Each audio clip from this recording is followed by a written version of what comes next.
welcome to the Wild Wild West podcast. My name is Richie Richey. Over that way is DZ. I represent, obviously, the Broncos, in case you couldn't tell from the shirt. We got DZ over there representing his Los Angeles Chargers. And down below, filling in for Jack Henna, always like having him on the show, we have 93 Nabban from Raider Shield Family. You can catch his shows on the YouTube. And today's show is also streaming live on his channel as well. So we have some interesting stuff to discuss on today's show. We had the divisional games, if you will, for Week 18 with some interesting results. We've obviously had some news. Don't worry, we're going to cover all that too. And then we're going to get into a little bit of a preview in terms of the week or the look ahead for DZ and his Chargers in the playoffs. So, without further ado, I think we may as well. There's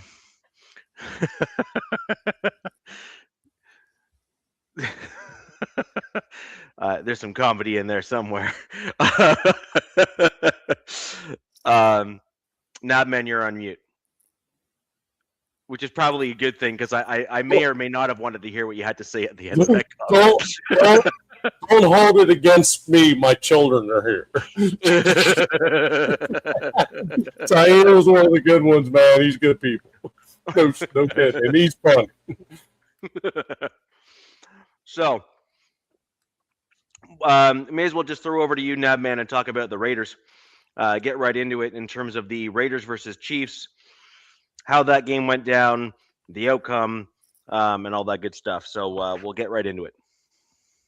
Well, I'll tell you what, in a season like we've had, if there could be a dream scenario on how it all went down, the Giants going out and stomping the living crap out of the Cowboys, and the Raiders being able to play some rookies and get some folks in there and get some playing time and stuff like that, and them get an opportunity to win without any repercussion against the Chiefs. So the opportunity for those young folks to actually that were involved in the game to celebrate in the locker room instead of it sucking for them. And I think that's great for the organization. I really do. 9-6, I'm not that's what it is. But anytime you have an opportunity to beat the Chiefs and it's not detrimental to what you're trying to do, it's a beautiful thing. To me, that's pretty much it as far as that's concerned.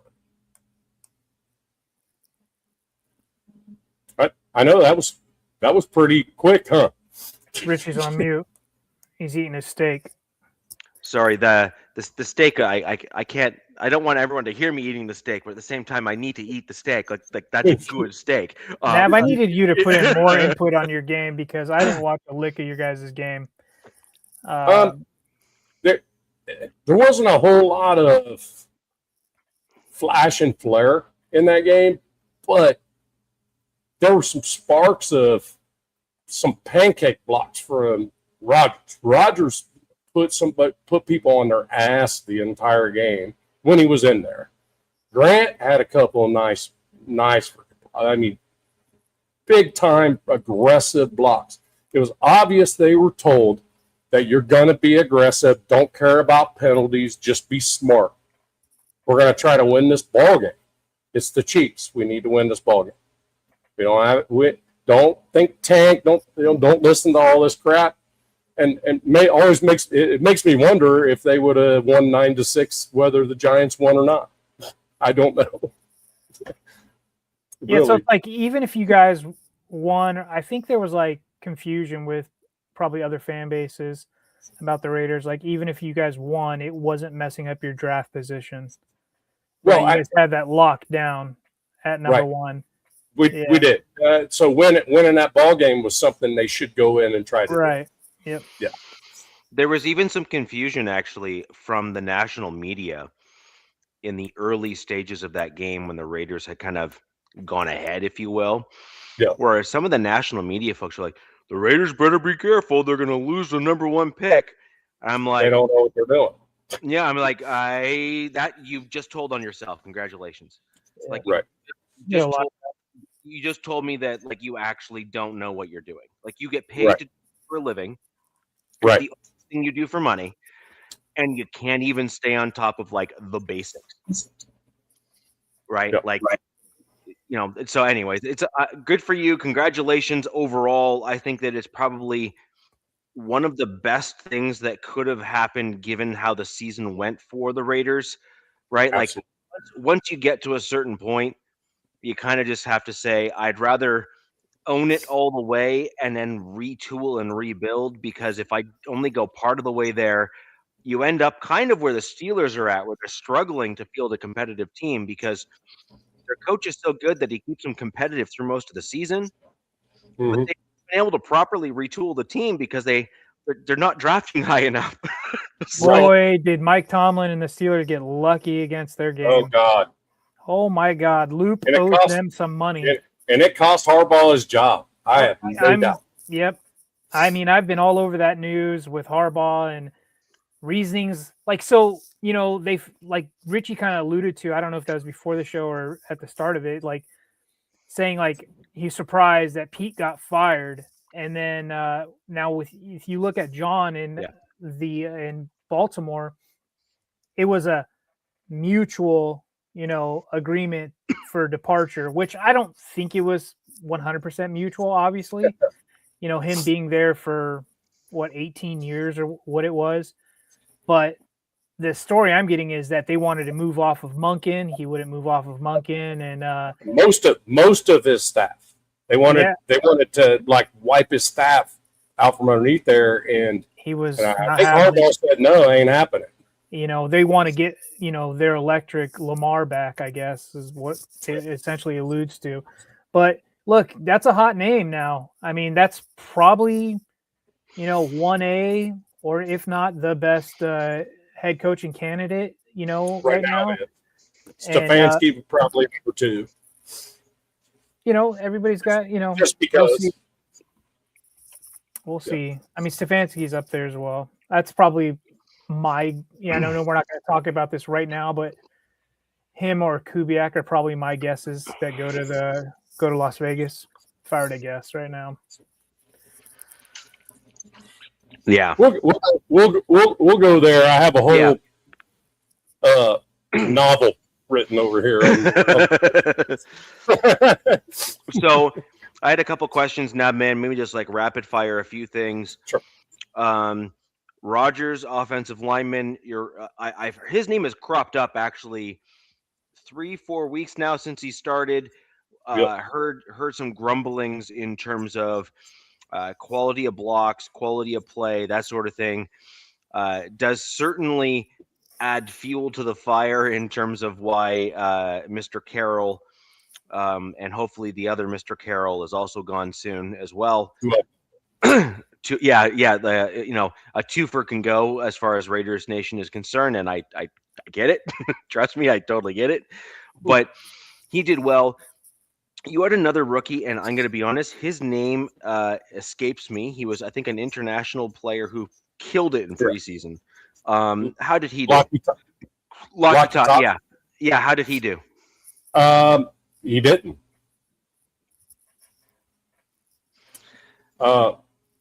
That's kind of disappointing from my perspective. Like, I'm disappointed for you, if that makes sense. Because getting a young rookie like that in there playing, especially a young guy in a game that didn't really matter all that much, like overall, it would have been ideal to get him some playing time, in my opinion, as well. I'm sure you probably agree with me on that front. Because you can't have, if you got 2 quality guards that are sitting on your bench and you only have actually seen one of them play live in a game, that puts you at a disadvantage overall from a team analysis perspective. Yeah, I think I get the reasoning behind Lockie Tassi not being on the active roster much. He doesn't know the game of football as the NFL game of football. Yeah. I've been told that he took some practice squad like crackbacks and stuff that dang near ended his season because he's not he doesn't know how to avoid those things.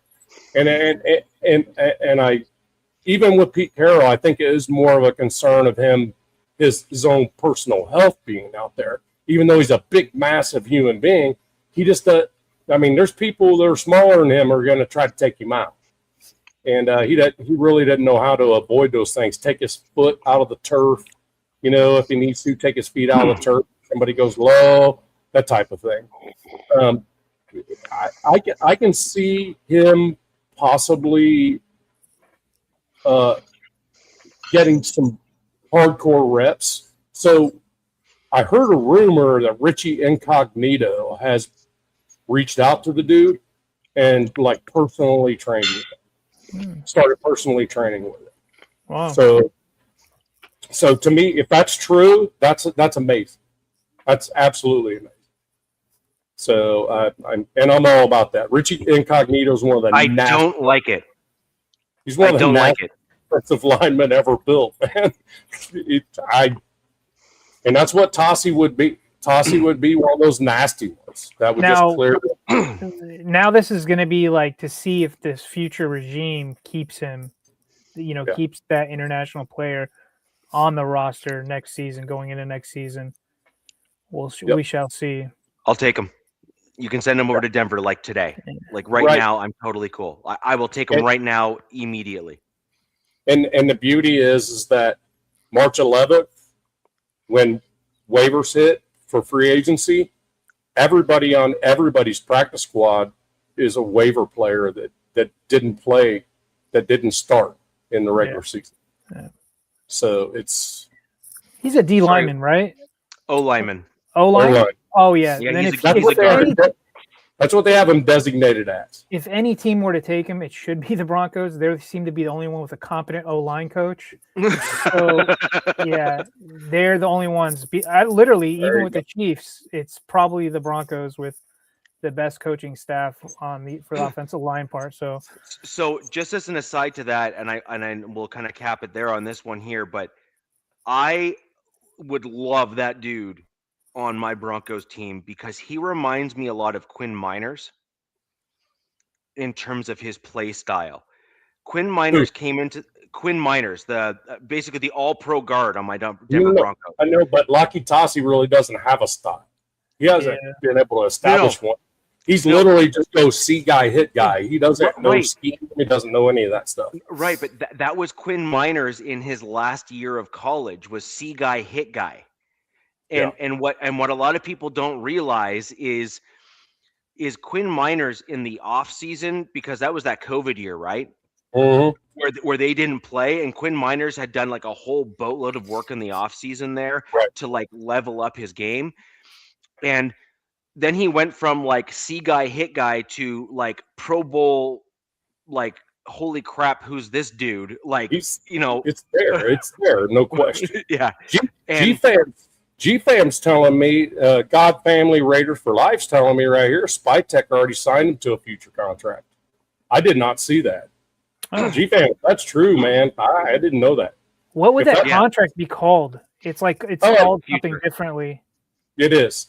The pathway stuff, it's a IRP. I just don't know what it stands for. Yeah, they fall into like a weird thing. But yeah, if they're going to keep them long term, then rock and roll. What's the harm? That means I'm not going to lie. That just means he can't be put on waivers automatically because he wasn't a starter. Yeah. And I'm not going to lie. I hate the fact that Incognito is working with him. Like, hate it. It's just when I hear things once, it's one thing, but I hear something twice, it's another. You know what I mean? So it's kind of you're not wrong. Incognito was that dude for the Raiders that set the tone for your team, and he galvanized the other members in that locker room to kind of play with a certain style. And I don't want that big dude playing with that sort of aggression. And the thing that kills me with Incognito is he played with that sort of aggression, but, and this is a huge one, it wasn't just raw aggression. He actually had the tactician and the ability to play with the proper style at the NFL level. And the answer to that is no. Like, stop it. I don't want that to happen. You need to stop that now, because we do not need a dude that is like a Mekhi Becton who can actually play football in our league, in our division. Oh, never! I almost said the R word. Yes. What, you mean retard? And the thing about it is, people don't realize is Richie Incognito could play every single position on the offensive line at the Pro Bowl level. Yes, probably every single position. Yeah, and if he's teaching a young dude to be that with the skills and the strength and the speed this guy has, and he gets anywhere near that, that's Blindside movie all over again. What position do you think he would end up? I think guard. I think. Yeah, guard would probably be my guess. Yep. I mean, look, if he can work all off season and hone in his craft with an all-pro kind of guy like Incognito, why not?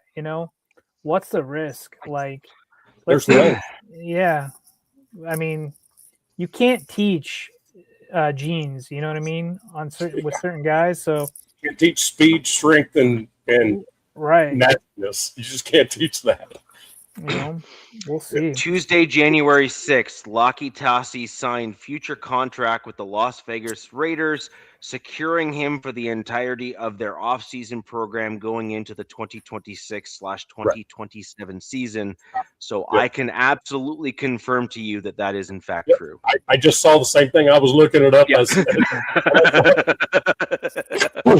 Well, and the answer is yes. I mean, what that essentially does, keeps him in some money, keeps him fed, and that type of thing, and it keeps him from being on that non-starter automatic waiver thing when free agency starts. Where people I mean, who knows what he does in the offseason, right? If he goes back home. I think, what is he? Is he from New Zealand or Australia? I think. So he's not going to be making quick flights, right? So I'm assuming he's probably going to go home for a little bit, but at the same time, that also, since he's still signed with the Raiders, that means that he can use the facilities when need be, right? Because I'm sure he's not made of money being an international pathway player.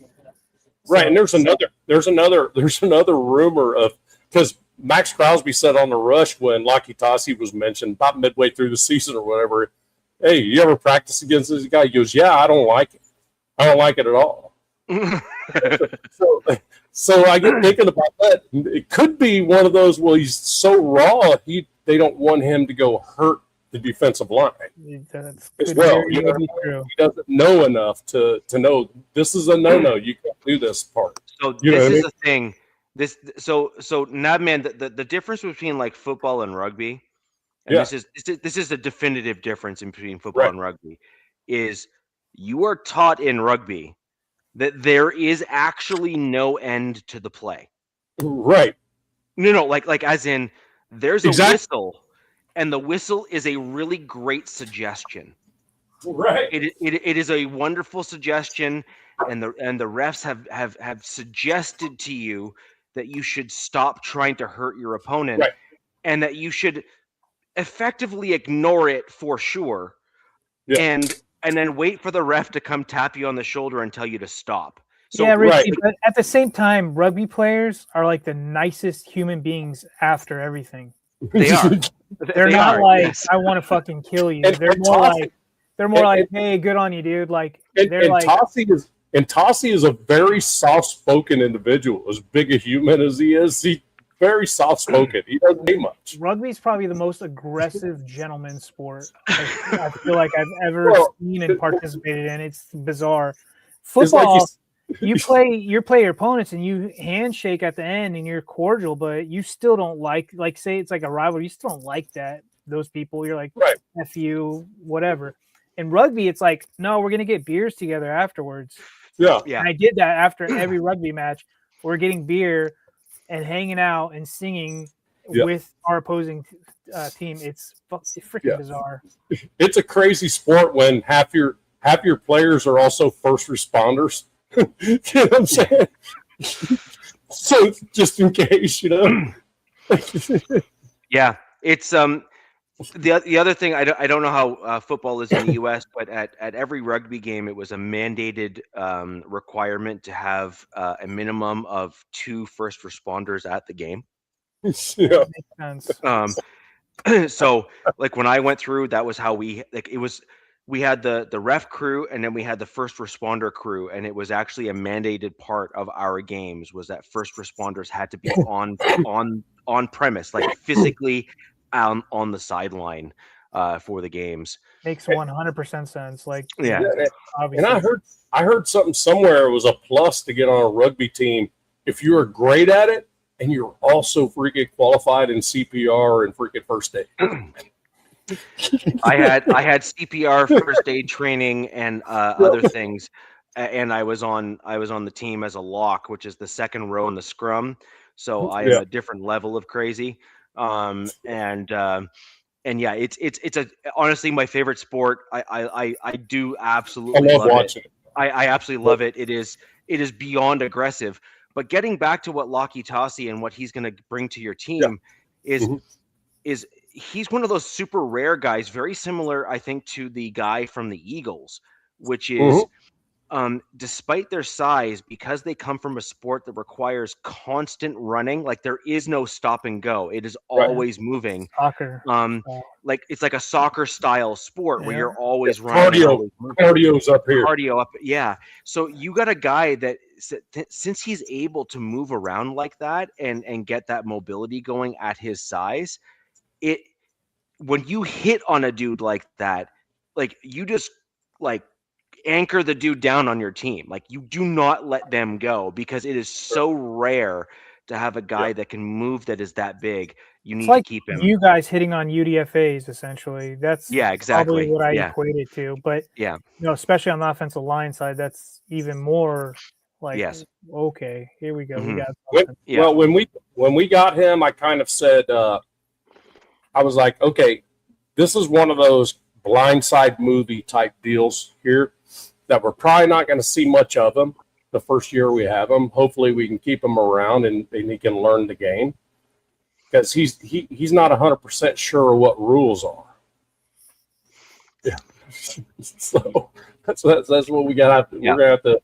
Now, he is an extremely intelligent individual. When you hear him talk, he can speak the game, but he'll be the first one to admit when we do this shift or whatever, I don't know what all this stuff is.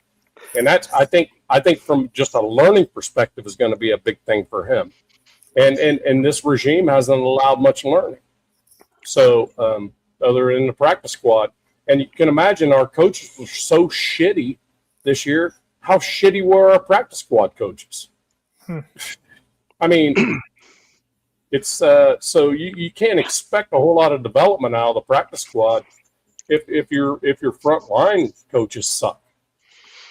So. Well, it's even worse than that. Actually, I think is your offensive line coach didn't develop the guys that were even slated to potentially step in and start.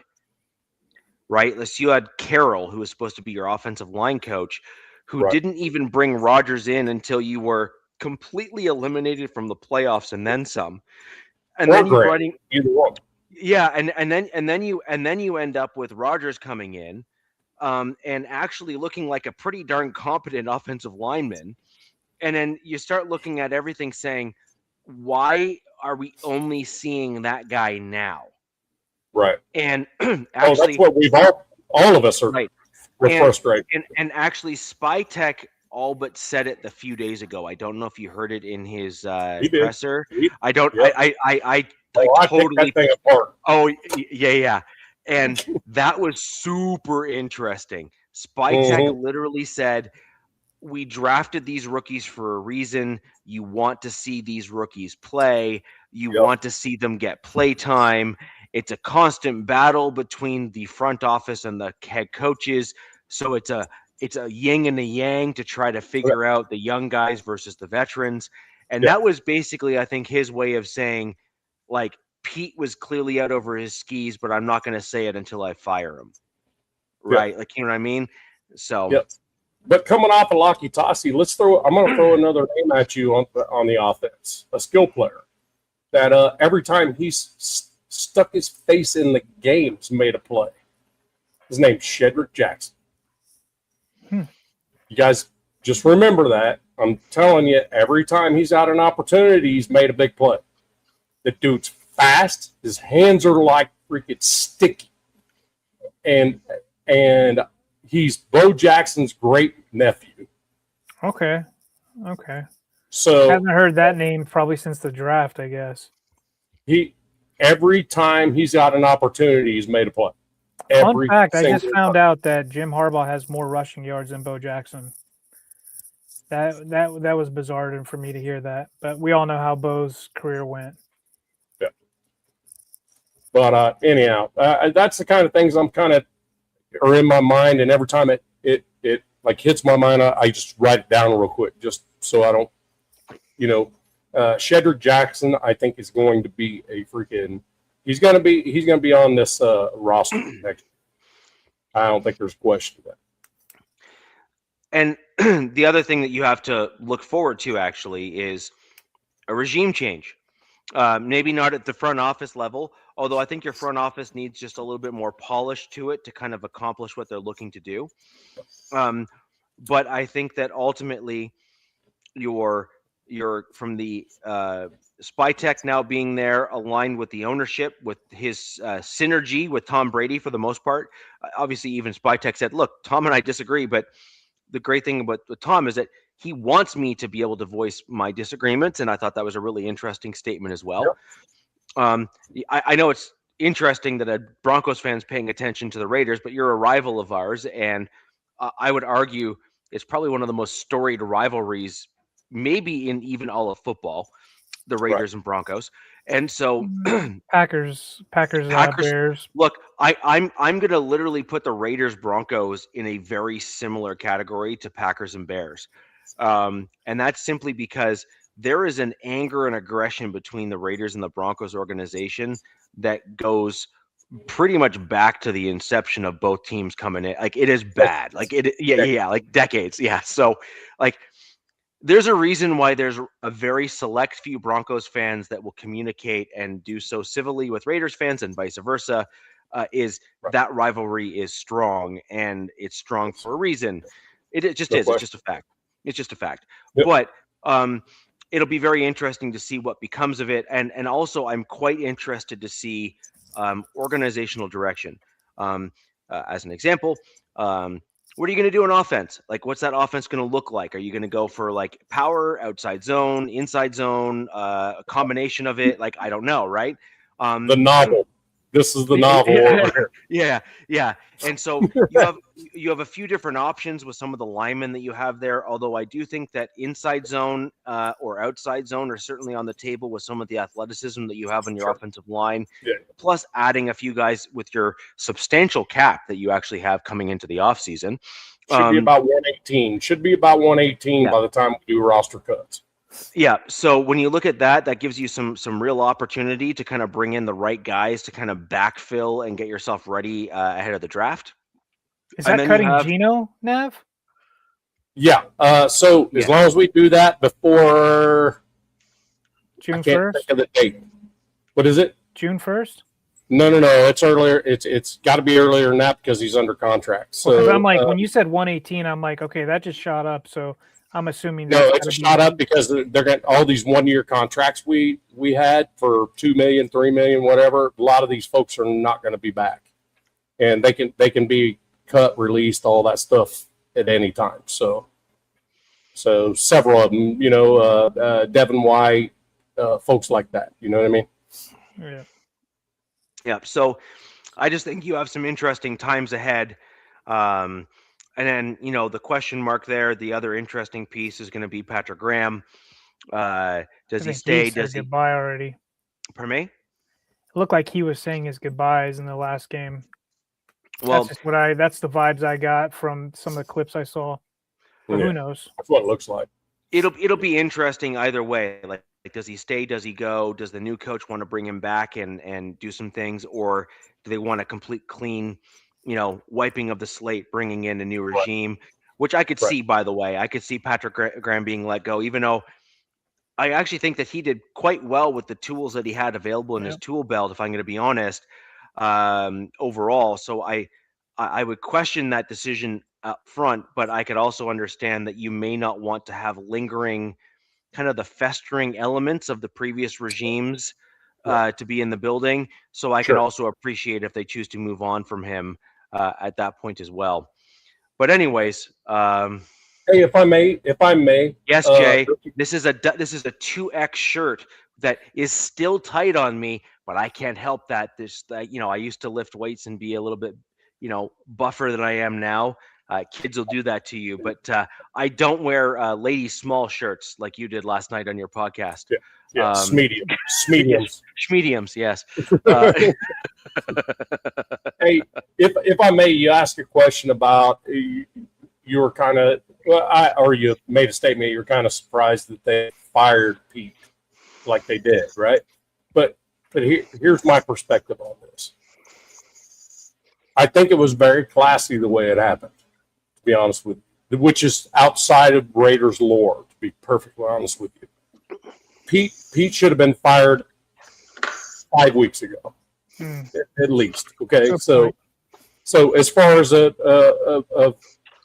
competitiveness, and how it's going and all that. I mean, it was already a done deal, right? They gave him the respect by giving him till the end of the year. Okay, then the first pick overall was guaranteed, and they allowed him to go in and coach and try to win a football game. And then they allowed him in the locker room after a win with all the rookies they had playing that ended up winning the game, got an opportunity at success for one game. Okay? Everybody, that is not the time to go, okay, you're fired. So what they did was they let everybody freaking celebrate and have their good times. My guess is those conversations already happened inside the coaching deal with Mark and Tom and Spytek, and that happened before that, and then waited till the next day. Let them celebrate. Let the team. It's a bad leadership thing to have a win and fire your coach while he's in the locker room congratulating your people. You know what I mean? So I will tell you this. I'm sure the question was asked, sure you don't want to retire? Because if you don't, I know this sounds like an ultimatum. If you don't, we're going to move on from you anyway. And I've never met Spytek, but the vibe he gives for me is a great leader. And he probably looked at Pete, goes, man, I love you. No shit. Everybody here loves you as a person, but just isn't working. I'm quite sure that those conversations happened long before the Kansas City game even started. See, I'm not even sure that he was liked as a person. I think he was, because the whole damn team freaking went in one by one before he left the building and freaking hugged him. So, well, I guess what I mean by that is maybe the team liked him and everything, but you also have to remember as a person, out of respect, right? Well, that's what I mean. He's an old guy that actually has connections, so I think every player wanted to hedge their bets and simply do the right thing, and that, I think, is fair. However, at some point, some of the rookies must have looked at it and said, so let me get this straight. I start playing and we start looking more competitive, right, as a team. Yeah. And you and your son and your decision making kept me on the bench, which made us look less competitive up until that point. Like, at some point, you got to think as a rookie player or as a young guy or whatever, that you're just going to say, like, no. Like I'm going to, kind of do one of these and kind of like hold the smile in place just long enough until he's out the door and be like, thank God that's over. And I do wonder if they're kind of maybe in a little bit of that component. The one thing that really did disappoint me with the Pete Carroll regime, and then we'll move on to the Broncos Chargers game, is Pete Carroll did not implement the same things that made his Seattle Seahawks team when he was there with the Legion of Boom in that like early block there. He just forgot what made that team so competitive and so good. And that was those like basically competition Thursdays or something like, I can't remember exactly what day of the week it was, but where he basically said, all guys on the field, full rotation, like I don't care if you're a starter or a practice squad, you're competing for the job. So it's like competition Thursdays or something. And that's actually, yeah, okay. Yeah, right. And let's put it this way. He said he was doing that, but Spy Tech literally all but told on him in his presser that he wasn't, right? So, like, I'm sorry, but I'm willing to believe what Spy Tech says in that scenario because the proof on the field was enough to show me that whatever Pete was saying was not actually accurate. Right. And that's where I want everybody in Raider Nation to know one thing. Spy Tech was a rookie GM this year. He's no longer a rookie. So we're being nice to him now. But he goes and screws this up, then we can throw some shade at him. So look, we ain't being nice to you forever, bro. You best do this right. That's how I felt. That's exactly how I felt about Ortiz last year. Was like, look, he's taking over. Probably not the best situation. We were over cap. I think we were like, I forget how much cap. Right. Anyways, wasn't the best situation. So like to do what he did. So you got to look at Spy Check and be like, this was not the best situation for him. So it's gonna, give the guy a little bit of grace. He's not a miracle worker, so it's gonna take some time. Right. And the thing is, when you're over cap, the only thing you can do really is either cut folks that you don't want to cut, or you draft well. Oh God, it says Broncos on there. I was like, what is on his knife? He's got Bronco steak knives. When you're over cap, you either cut people or you draft well, which Chargers did a good job in the draft. Well, I mean, one of the painful things, they had to trade Keenan Allen essentially. Yep. Like that was after he balled out the previous season. There's a lot of uncomfortable things GMs have to do, right. And that's where we're in a kind of a different situation than most teams that are picking first. Yeah. We have all this freaking cap space. Yeah. I mean, people talk about O-line and all this other stuff. We're in the perfect position in a rebuild to get a quarterback first and rebuild because of all the cap space. But first, we need to know who in the heck the head coach is going to be and what their vision is to do so. And that's the thing. So I don't want to preface anymore because the novel is over here. so you guys, let's get into. Go ahead, Richie. I was going to say, let's get into the Broncos Chargers game. Yeah. We can probably go through that in relative short order, DZ. I think that it was a relatively straightforward game overall. Not a ton of surprises. I have a few things that I want to bring forward. I'm sure you have a few things you want to kind of touch on as well. Sure. And then I'll have you start off. And I want to preface this for your Chargers that you had 7 or 8 starters that were sitting. Yeah, 7, 8, something around that. Yeah.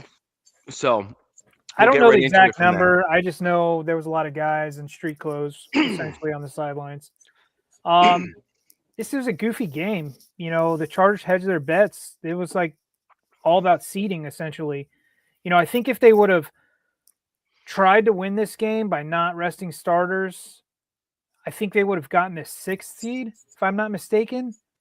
And they would have had to face the Jags.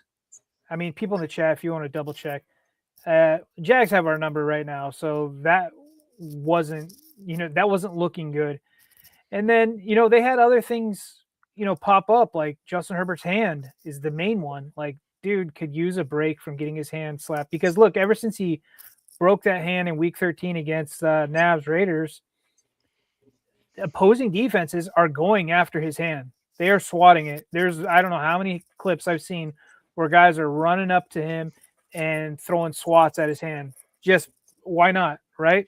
That's something I would have done. I played defense growing up, that you attack weakness.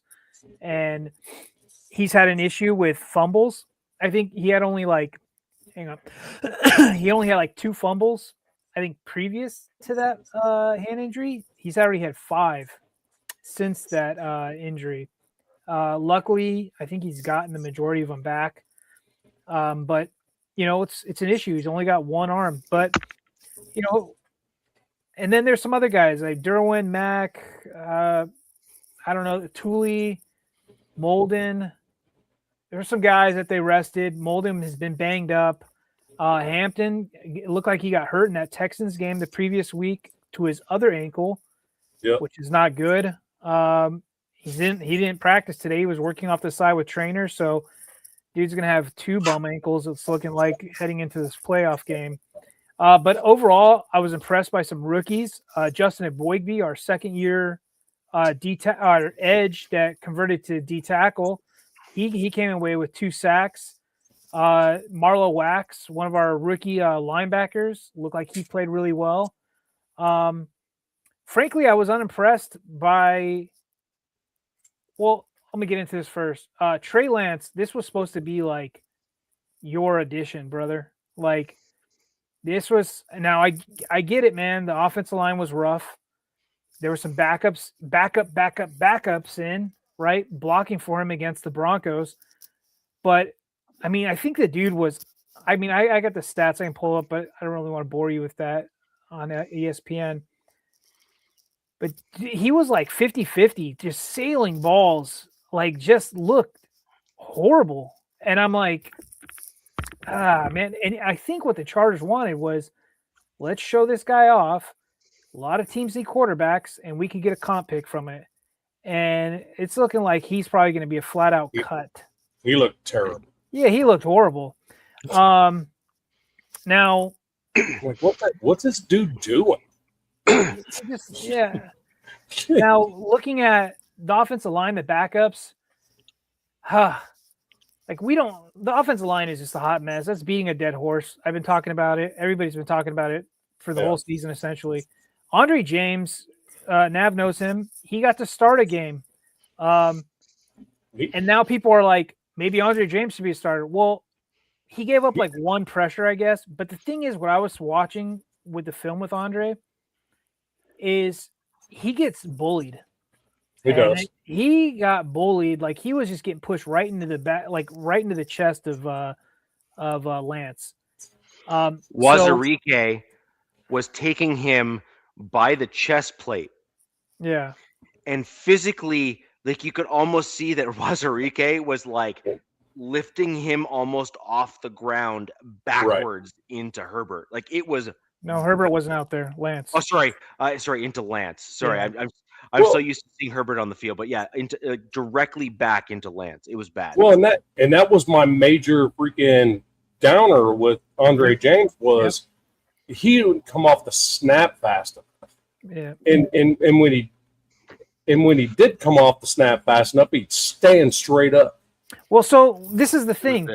It's either you deal with him getting bullied like that, or you deal with the current situation is Bradley Bozeman, who will let a free rusher come and spear your quarterback. So it's like, pick your poison. How do you want your quarterback to die? Do you want him getting tripped up on by your center, or do you want somebody else, drilling him? So I was like listening to fans like, maybe he should be starting. I'm like, no, watch the film. It wasn't great. Right. It was pretty bad. But there was. Do you know what James is? James is a great backup. Oh yeah. Yes. So why James is a great great backup. And he's a way better guard. And I'm kind of glad. I think they tried him at guard. I think he played guard sometime this season or in the preseason, one of the two. And he looked horrible. But look, he just got the team. But no, I agree that he's a good backup. The thing is God, I lost my train of thought. But I was looking at like other guys. I think Penning was playing right guard, and now people are like maybe he should be the right guard going into Foxborough, which I don't disagree with because Mekhi Becton is just a useless giant POS that is stealing money from this team. I truly believe it.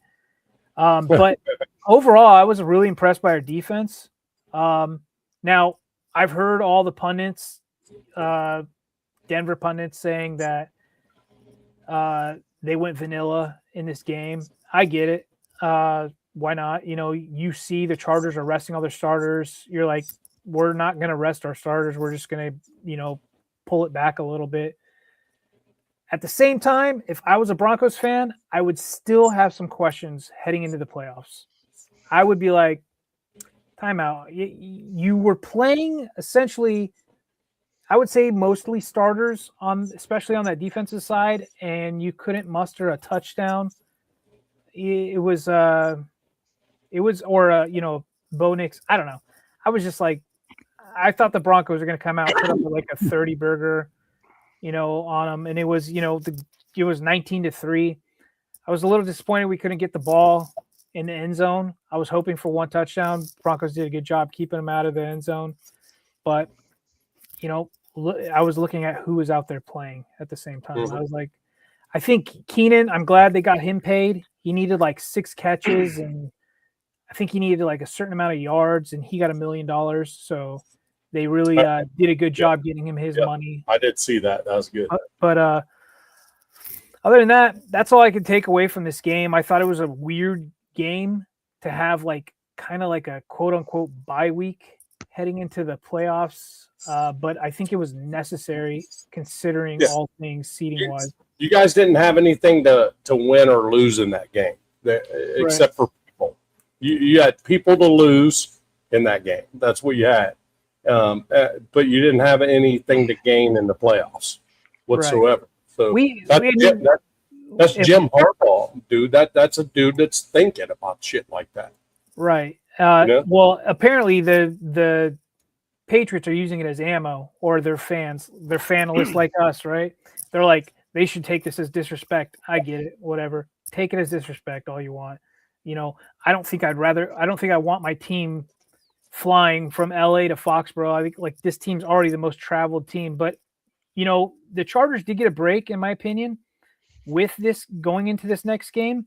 It is Sunday night football, not a Sunday day game, not a Saturday game. The last 2 playoff games for my Bolts, which have been complete disasters, were Saturday games, Saturday midday games. So this is going to be a late night Sunday game. I think it's going to bode well for them with their internal clocks. We'll see. But Richie, take it away on your Broncos, buddy. So I shared some of the same concerns you already said there. And let's be real, no one should be surprised that I'm going to be critical of my own team, because I am literally probably the most critical Broncos fanalist on the internet. No question. Like for sure.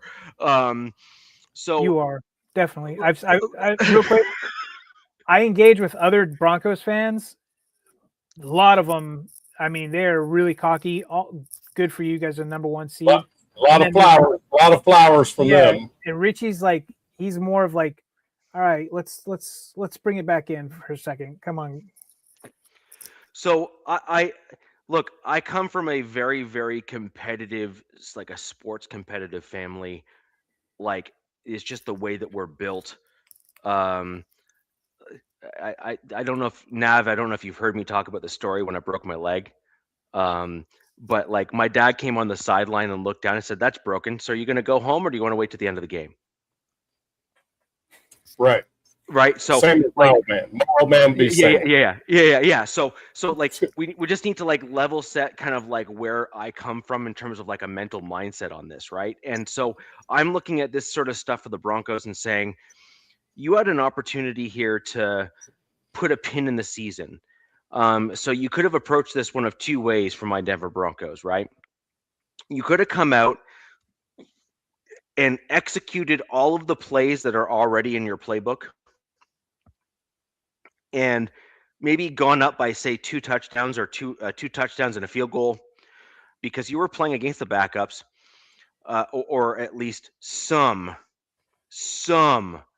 of the backups on the D line. I will say, DZ, overall, your defense was mostly starters with the exception of like 1 or 2 guys. The D tackles were.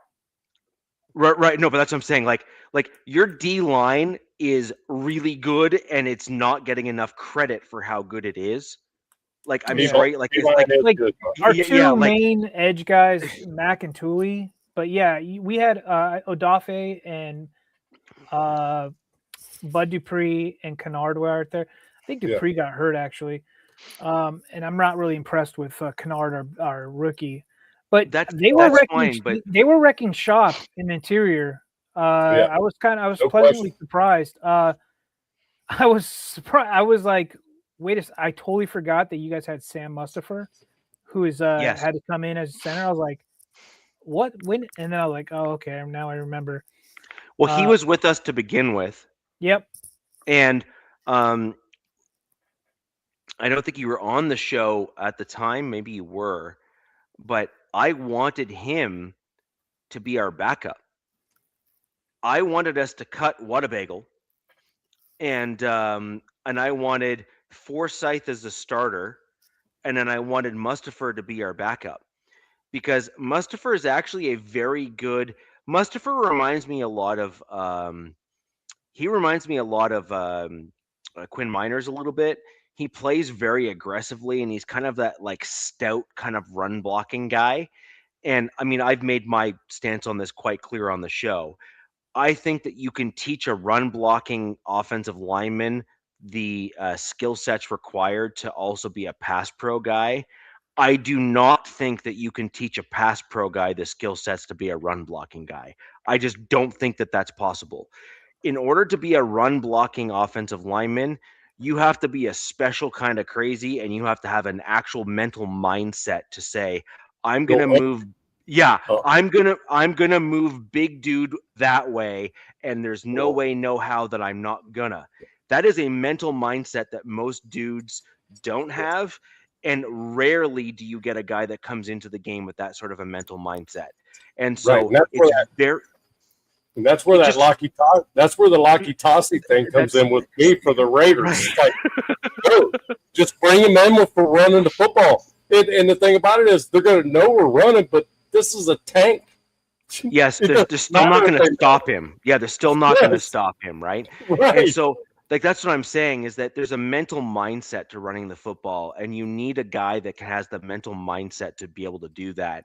And when you add on to that in a Locky Tossie scenario, as an example, when you have a dude that happens to be the size of a small building in front of you, and he's that aggressive, that's a very difficult human being to stop from pushing you off the football.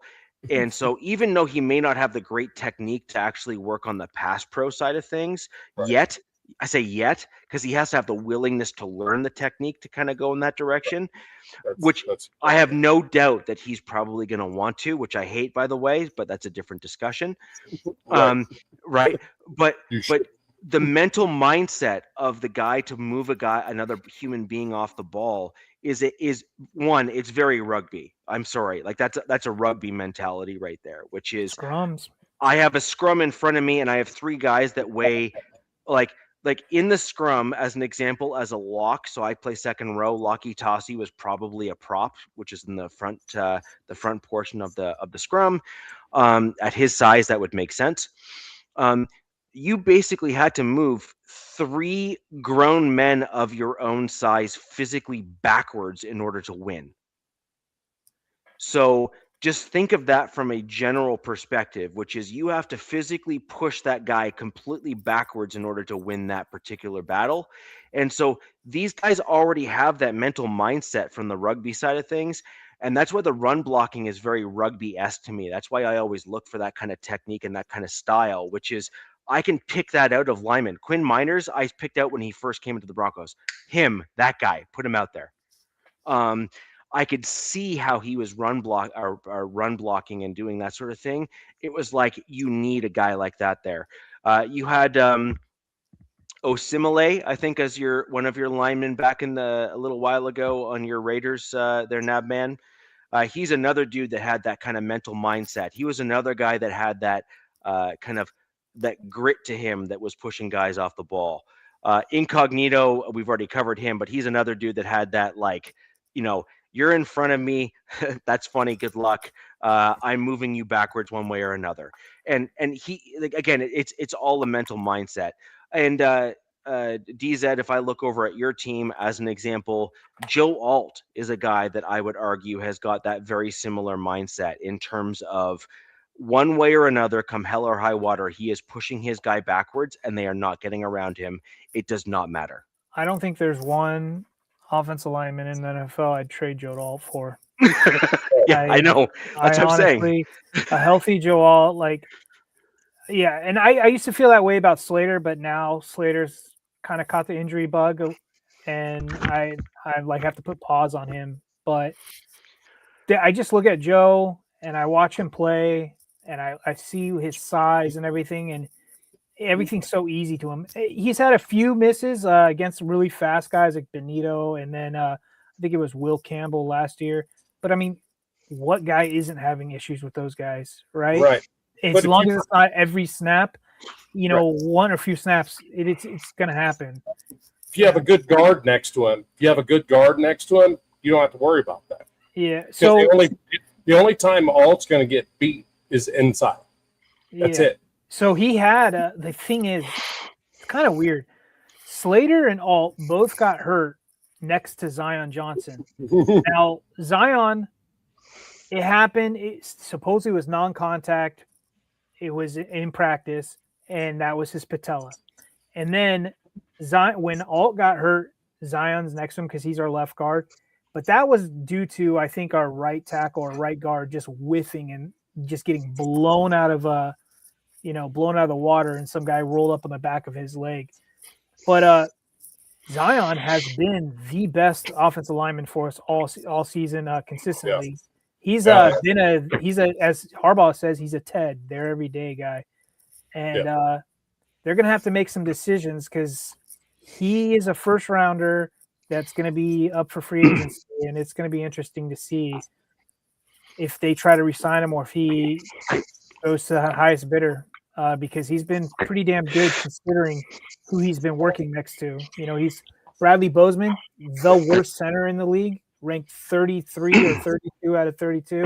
And then he's been next to a turnstile essentially at left tackle. So, right. The question is whether or not your team sees Zion Johnson as part of the problem or part of the solution, and whether or not they're finally able to look inwards and get over a dude that's got really good character.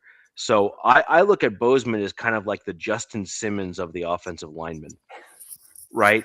And like, look, Simmons, for sure, great dude. Okay, for sure, great dude.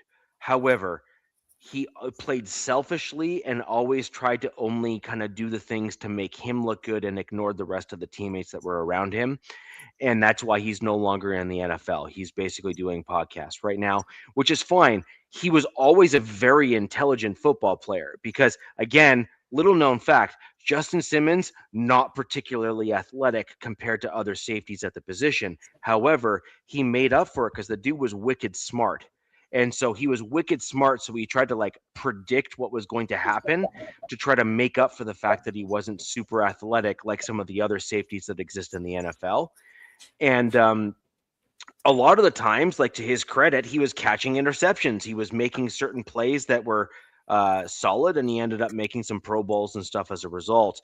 But at the end of the day, it came down to it, which is he absolutely got himself to the peak of what his physical gifts were, and good for him. He deserves all the credit in the world. T3, nice to see him, my man. This I agree with 100%.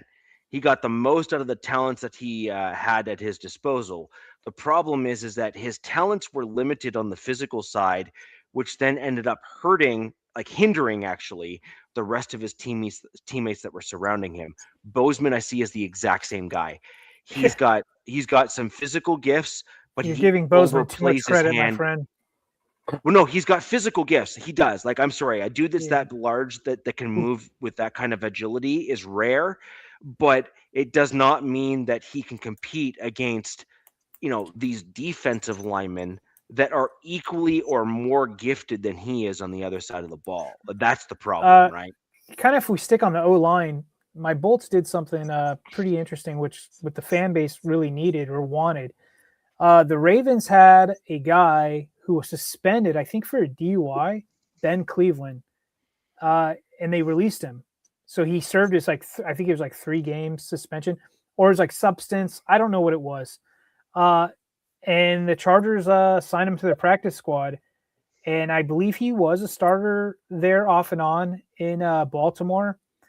This guy is 6'6", almost 6'7", 355 pounds. I would plug and play him right away. I mean, Harbaugh was asked, who the starting offensive line is going to be going into Foxborough, and Ben Cleveland. Oh, Cleveland. And Harbaugh pretty much said Mekhi Becton, but I'm like, man, I would pull Mekhi Becton's ass so fast in that first quarter or that first series if he left up any pressure. Shit. I would. So they've got some options. Not saying they're good. Trevor Penning, he comes with his downfalls with penalties, but that guy's nasty. So they've got their options kind of going forward. Not saying they're great options, but if they got break glass in case of emergency kind of options, especially in the Mekhi Becton. Now, money does play a role, but look, this is playoffs. This is a whole new season. And then Jamari Salyer, who's missed, he's back at practice. That was he's been kind of holding it down at left tackle. So it'd be really important to get him back for this. That dude, Ben Cleveland, looks like a freaking Viking, bro. A monster. He looks like he belongs in Game of Thrones, bro. We have a joke in the Chargers, like every Chargers fan, they're like, we want, and not to get political, but we need MAGA dudes on this offensive line. Like, get us some corn-fed MAGA Vikings that are on this offensive line. Yeah. And I think he checks those boxes. If you were to look at his profile on X, holy crap! I was like, damn, that's a freaking monster human being right there. So it'll be interesting. Do they like give him some time to get things going again? And if we can get past New England, which that's a whole nother discussion, another topic. But and then maybe have him play the second game. Hey, Taino has a great question right there for you, DZ. What's the Charger playoff predictions? That's kind of, I mean, if you look at consensus, what everybody's going at is New England's 3.5 point home favorites, I guess. So people are leaning towards them. To me, this game's a coin flip because there's so many. It's a coin flip because there's so many. Each team has pros and cons, and there's the unknown of. Now, look, the Patriots. I've been watching for the last few days, Patriots sports shows, reading Patriots comments, all this stuff. They're like, we're gonna blow these guys out. And I'm like, there ain't no fucking way. I'm like, no. That was my first F-bomb. Just saying, that was my first F-bomb right there on this show. I mean, that's a record. I went this long. They do have home field. Foxborough is a whole nother beast, right? That's a special stadium. Hey, the Raiders beat them in Foxborough week 1. So right. Just saying. This will be Drake May's first playoff appearance. Look, I like to tease. I have nothing against Drake May. I think he's a great player. I think he's fantastic. I call him Timu 10 because a lot of people compare him to Herbert, and they all wear the same 10. Bo Nix wears 10 as well. I think it's kind of funny that all three of these guys wear 10. Now, the thing is that gives me pause on the Patriots. I think they're a great team. I think Vrabel's an amazing coach. They have a play caller that all Raider Nation know, who they didn't really like, but is an amazing play caller. It's going to be a chess match, but I can't ignore the fact that they had a historical easy schedule. Now, they're also getting a lot of guys back. They've been banged up, I guess, this whole season. I haven't really been paying attention to the Patriots. Looks like this is going to be the healthiest they're ever going to be is this game. That being said, I still have confidence in my defense, even though I guess May is really good against zone and quarters, which is what Minter likes to run. Their running back duo has been on fire. Really like Trevon Henderson, really like Ramondre Stevenson. And then we got our old buddy Hunter Henry, who looks like he could be a deciding factor. It's going to be interesting. Now, the one thing they don't have, and I don't want to say they don't, but I'm looking at the teams that we've been playing recently. We've been playing the Broncos, the Texans, got teams with like elite defensive lines that have been just dry humping Justin Herbert, essentially. They don't have that. They can do it. They've got guys where they can do interior pressure, which is why I was mentioning Ben Cleveland opposed to Mekhi Becton.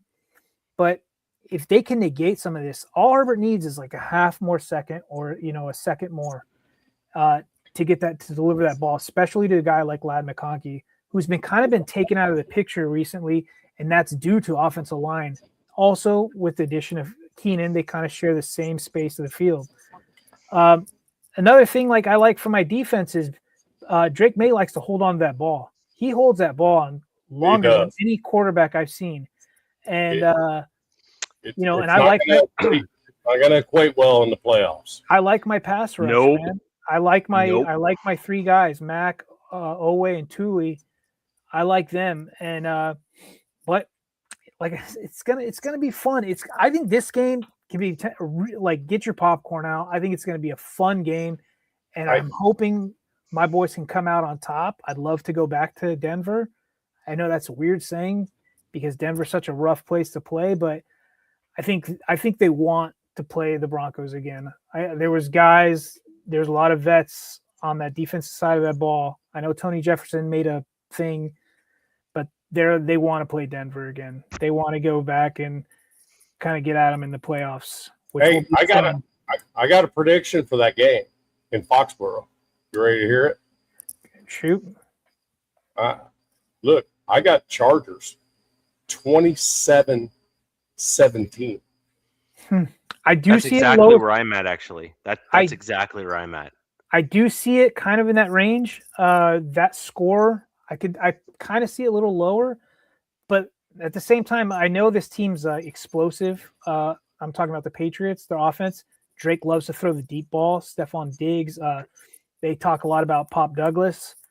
I know he's going to probably take his shots. Now, the one thing for the Chargers that they cannot let happen, which they let kind of happen against the Texans, is you can't get down from the beginning of this game. Right. You can't go 2 scores down and try to come back because Justin can't sit back there 30 or 40 times with that offensive line and expect to carry this team back. And then I don't know if we talked about it, Marion Hampton, 2 bum ankles. That's going to really suck because you're going to want to lean into that run game a little bit. So damn, if you only had J.K. Dobbins coming back there, that'd be something, wouldn't it? We had J.K. in Houston, and he didn't do us any favors. But I'm sure healthy J.K. with his team would be really good. Right. So I want to quickly go back to the Broncos-Chargers game just to kind of put a pin in that, and we can kind of move on. But so a couple things. One, I agree. I think the Broncos offensive line did not perform well against the Chargers defensive line. Now, cool stat, not great for me though, but cool stat for you. The Broncos pressure rate this season against the offensive line, against my Denver Broncos, we have only had 2 games that have been over 40%. Care to guess which team did that both times? Oh, I've seen this. Yeah. Chargers. Yeah. That's a Minter problem. So Oh God, this is gonna break my heart when he has to leave. That's Minter problem, right? Minter is a guy that puts up key stats that matter, and he's getting the most out of dudes that nobody knows their name at all. And Vance Joseph, for whatever reason, is getting Minter's getting credit too. So we need to be Minter's finally getting the credit that he deserves. Vance Joseph was always like, people just expected him to come back to a head coaching job, in my opinion. But I would argue that this season, Minter and Vance Joseph have both like shot up lists. Well, they've both had. I think they both have got requests for interviews. Yeah, VJ has 4 teams that have requested interviews with him. And your quarterback coach as well. Yes. Yeah, I'm not a fan of him leaving, but we'll put that aside. Yeah. So I don't know how many. Oh, go ahead, Neff. Sorry, buddy. Davis Webb is interviewing with the Raiders right now. Yeah, I think I've heard Webb and Stefanski are the ones that have been interviewing with the Raiders so far. Yeah. I know Minter has a lot. Look, I have a personal friend that talked to Minter in one of the last games, and not the Broncos game, but I think the Texans game, one of the games. And Minter's like, I'm not going anywhere. Well, fast forward, I don't think anybody really technically saw the Ravens firing Harbaugh. No. So when that happened, I'm just like, and everybody else on X as well, we're like, okay, see you, Minter. But at the same time, I've also heard the argument, do the Ravens really want to continue with that Harbaugh tree? They might not want to do that. They might want to go a completely different route. So we'll see. I expected, Harbaugh said from the get-go, like, I want to get Minter a head coaching gig. He's one of those guys. He's special. He's going to do great things wherever he lands. I was hoping, like, let's, run it back one more year. Year 3 seems to be the sweet spot under teams with, especially new regimes. And then after year 3, dude, peace out. Take care. But if he has to leave early, that's going to throw a wrinkle into things, because we see how this goes, man. When a guy like that gets poached, he likes to take some players with him. He likes to take some coaches with him. And you're just kind of like rebuilding, and it's probably never going to be the same. Yeah. So, yeah. So I'm just glad that my Broncos haven't had another coach looked at who's going to be our heir apparent.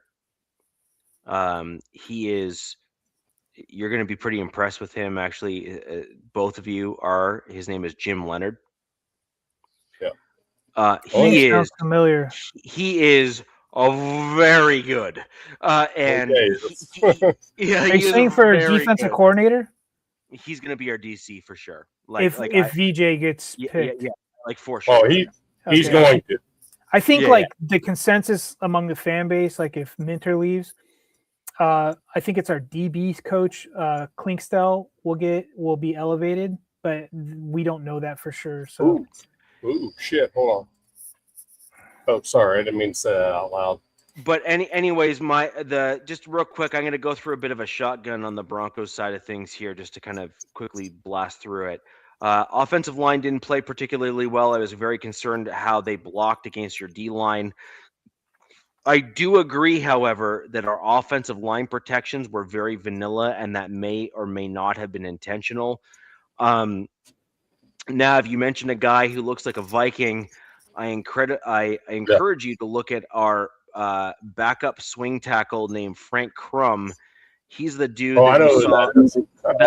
that dude just like looks like a Viking. Like you see him on the field, he's got like the blonde long hair. He's like definitionally a Viking. He just looks like he's a Viking. He is an incredibly large human being. Reminds me a lot, actually, of Lockie Tossie a little bit. He is an incredibly raw guy that has been coached up, that is like this close to being all the way there. You know what I mean? Like he's a guy that's been coached up from our offensive line coach, which is DZ, to your point, clearly someone who knows what they're doing because they've constantly put and fielded a competent offensive line the last 2 years. Yep. I still want my offensive line to change pace a little bit. I would like us to start getting to be a little bit larger and a little bit nastier in terms of guys on the line. Right tackle would be an important player for us to get on there. That's where I like Palcho. I think Palcho's a great dude on the really right. From left guard to right tackle? Well, he was a right tackle to start. Okay. Like that's I keep on telling you. Like everyone doesn't like what to listen. He was slated to be our starting right tackle at some point, and then Ben Powers got hurt. And Powers is back though, like ready. Powers is back, but Palcho is a more aggressive version, and frankly, he's that run blocking guy. He's the dude that when McGlinchey went out, our run game got infinitely better because Palcho is that like angry, aggressive dude. And when you put him alongside of Miners on the right side, who is like angry by nature, that dude came out of nowhere, bro. Though that is a freaking next level. Freaking, where the hell did that come from? Well, Nav, I encourage you to go look at my earlier videos from I know. I know. But it was I called him. I called it. Like I was like, did. That guy. You called it. There's no question. Yeah. But damn. That's what I'm saying is that like he always had the it factor. Miners did. He had that mental mindset of I am going to win no matter what. And you need a guy who's got that like basically almost delusional mindset of I can beat that guy. It's like he made the Pro Bowl 5 years in a row. So like right. Exactly. And so Miners is that dude. So I think Palcho and Miners on the right side will make for a really great kind of like aggressive run blocking offensive line. Our offensive center, Wadabagle, needs to go. Now he's thankfully he's hurt. I wish no injuries on anyone, but I'm certainly not. That sucks. Yeah. Oh no. Oh my God, that's terrible. Yes. Oh no. And Forsyth, you saw an immediate improvement in the run blocking game. That's where his strength is in the run blocking. Wadabagle's strength is the pass pro, whereas Forsyth's strength is the run blocking. That game for a minute there, Richie, was like Charger got hurt, Bronco got hurt. Charger got hurt, Bronco got hurt. It was like they were going back and forth with injuries. Yeah. And I think a lot of that, some of those could have been like legit injuries, but I think a lot of it is like, okay, this is a meaningless game essentially. Well, I don't want to say that, but they're like, yeah, I'm done. Some guy landed on me too hard. Like I want out. Oh no, a hangnail. Hey, go sit on the bench. Bring in the other guy. Yep. And that was basically the long and the short of it, right? But the other thing is I think that Powers is probably going to be moved off of next year, and I think we're going to start looking for another kind of animal on the left guard side there to replace Powers. Bowles, I have heard, is better. He's recovered, or at least recovering. So that's good. And then a few other things that I just want to make note of. Corinne Reed is back. You've heard me talk about him on the show. Also, Jordan, the other inside linebacker for my team. That's first name, not last name. These guys here are going to become pretty important players for the Denver Broncos going forward. They are both undrafted free agents. And both of them, I promise you, will be back as rotational starters at the inside linebacker next year for my Denver Broncos. They played very well, and they are very good tacklers. And so Jordan Turner is the other inside backer there. The Denver Broncos have a very good scouting department when it comes to kind of that back portion of the roster, finding gems that were overlooked by other teams in the draft process. And I believe that they work on that recruitment process and they treat that very seriously. What was the other piece there? as much as I hate to admit it, I think that we are going to see a much larger role for a guy in Jaleel McLaughlin. But Yeah, I think so too. the only reason why Jaleel McLaughlin is going to start seeing a larger role is because we don't have a larger back that has some elusiveness to him. And that I think is a big gap on my Denver Broncos, if I'm going to be honest with you. We don't have a guy who is similarly built to Murray and Hampton. We don't have a guy who's that like 6'1", 230 guy. We don't have a guy who's in that kind of size and frame range on the Broncos. RJ Harvey has proven that he is a great, like, all-purpose sort of guy, but he is not that run between the tackles kind of guy. He wants to constantly bounce it outside, and he's kind of done a little bit of an FAFO component here in the NFL where he's like, oh, these guys are like way better than college. That doesn't work well. And you know what I mean? It's kind of, I know what you're getting at, but going back to our game, like the two leading rushers for the game were the quarterbacks. Yes. Bo Nix and Trey Lance were the leading rushers. And I would say, both head coaches are probably like, this isn't acceptable, essentially. Like, I mean, look, Sean Payton and Harbaugh are like old school. Like they come from that old school like lineage of coaching and mental mindset.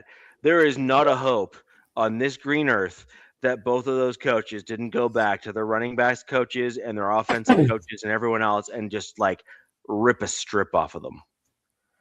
There's no way. Rip a strip. Yeah, there is no way. Because like you cannot win games in the playoffs with running the ball that poorly. It is not possible. There is no way, no how. And DZ, to your point here, your D line is going to be super critical for your game plan against the New England Patriots, because you're going to need to force them to become one-dimensional and pass the ball with your defensive line being as strong as it is. It's going to be an interesting way to see how they combat. It's McDaniels, right? Yeah, Neff, McDaniels, and Vrabel. Drake May, and they've got a decent O-line. My thing with that is, I think your front four is going to have to get pressure on it. Oh yeah, I agree. Mean, all day long. Yeah. And Nav, you want to know my prediction for this game? I said 27-17, did I not? I'm not saying score prediction. I actually think that Vrabel and McDaniels are going to pull a page out of Bill Belichick's book. Do you remember what Bill Belichick did about, I don't know, like 6 or 7 years ago in the playoffs with the Patriots when he was still there, when Brady was their quarterback? Bill Belichick pulled like a 1960s, 1970s playbook and said, that looks fun.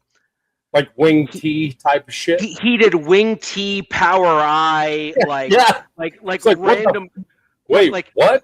like I literally was watching a game in color that should have been black and white. Right. I know what you're talking about. McDaniel they've been running trick plays all season too, so that wouldn't surprise me. I mean, I wouldn't be surprised a bit if you see a fullback in the freaking ball game a lot. Yes. Against the Chargers. I don't know who their fullback is. It could be a tight end. Doesn't matter. Sure. But the thing about it is, they have to know that the strength of that defense is right in the interior of that defensive line. Yes. So to keep them from coming upfield, you're going to have to run the football against them. Yeah, and they've got their backs are, I think, like running at a pretty high clip. Stevenson. Yeah, and Henderson. And Henderson, yeah. Yeah. Basically, DZ, what I'm getting at is I think New England is going to look at this game and say, we need to find a way of ensuring that this game doesn't get out of hand. Yes. And on top of that, so like as a stack component of this, we need to find a way of controlling Herbert. And so if we can force a very grinding style, aggressive moving around of the football, like 3 yards of a carry, grinding down the field sort of thing against the Chargers. And by the way, that's a game style that's never worked against the Chargers, but you've also never faced like wing T or power I as a formation against your defense. Like, I'm sorry, you just haven't. And so my whole point here is I could totally see McDaniels having that in his back pocket. I totally see the New England Patriots like pulling that out of like, because let's be honest, Vrabel's an old school kind of coach. McDaniels is an incredibly versatile offensive play caller. He's proven it. Not a great head coach, but like an elite level offensive coordinator. And I don't think that's even disputable. That's not disputable at this point. And so I could use that. Yeah, and I could absolutely see them going into like the old school playbook of like the old Patriots kind of stuff from Bill Belichick days, working on that. Vrabel knows those styles of plays because those existed when he was playing back in the day. And look, I reserve the right to be totally wrong, right? But like part of me is just thinking that they're going to try to pull something in this game because I believe the Chargers are the real deal. Yeah. And I think the Patriots know. They got limitations. Yeah, and I think the Patriots know that they have certain limitations on the field. And frankly, I think once they get past the Chargers, I think they're looking at the other teams after the Chargers as being more difficult opponents. I mean, I can. Sorry. I think they're seeing the other opponents after the Chargers as being easier, like less difficult opponents. I think your defense is way better than they're used to playing, and I think that the next level of the game is they see as better opponents to face. And that's a great point you make there because, like I said, I think it's important that the Chargers front four get upfield to Drake May to interrupt that stuff. And they don't have to. No, and I 100% agree. But here's the thing, though. The Patriots need to.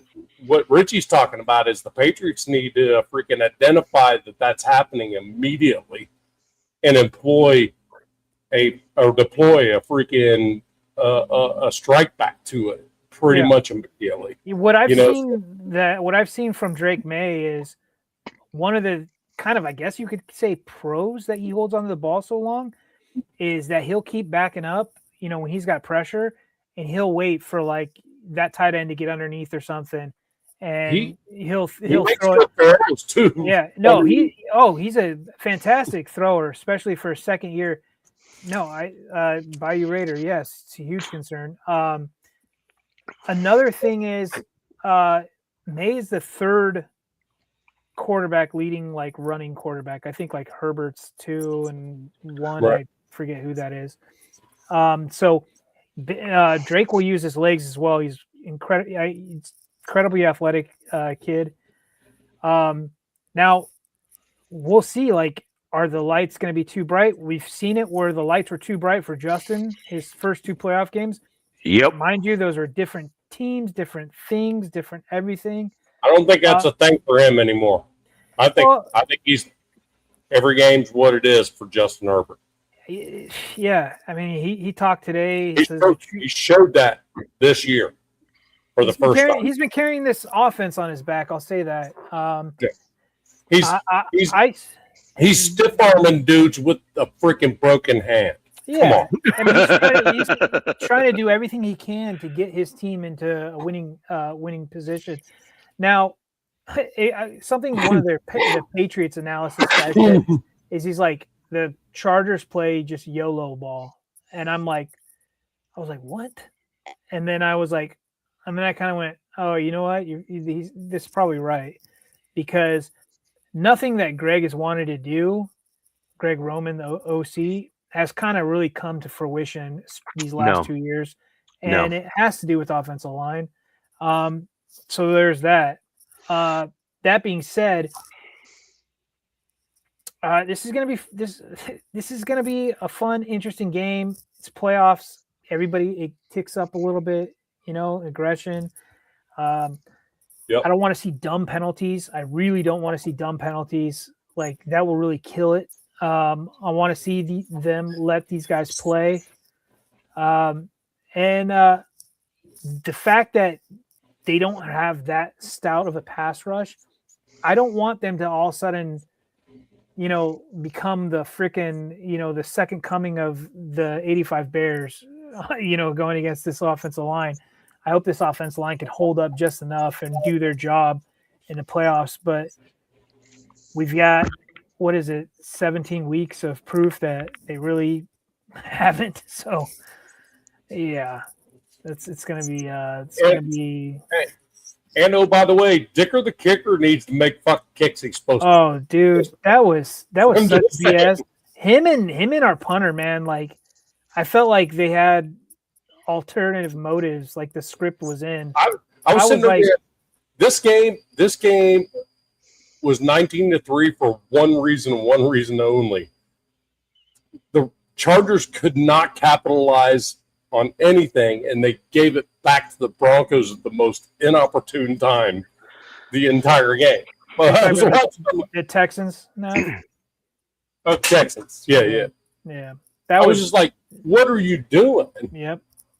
Let's just fundamentally freaking play a game, and then we went. That's all I've said about the Raiders. I mean, on some of the close losses. There's another thing is, like, let's just fundamentally play the game correctly, and then we win those balls. One of the things the Chargers defense has been kind of striving on is they're the only defense that finished with more interceptions than touchdowns allowed. Yes. Out of all defenses in the league, which is impressive. Right. But this Patriots team has been they're pretty good with ball control. They don't give up the ball a lot. Right. Their running backs did have a fumbling issue kind of earlier in the season. I think they've cleaned it up some. So this is really going to be a chess game. Oh, and then Fishing Master. So the weather keeps changing. I keep monitoring it. It looks like it's going to be raining, and then the rain's going to stop. Now, look, like I said, this is Wednesday. We still have days to go, and the weather changes, on a dime, especially if you're on the East Coast.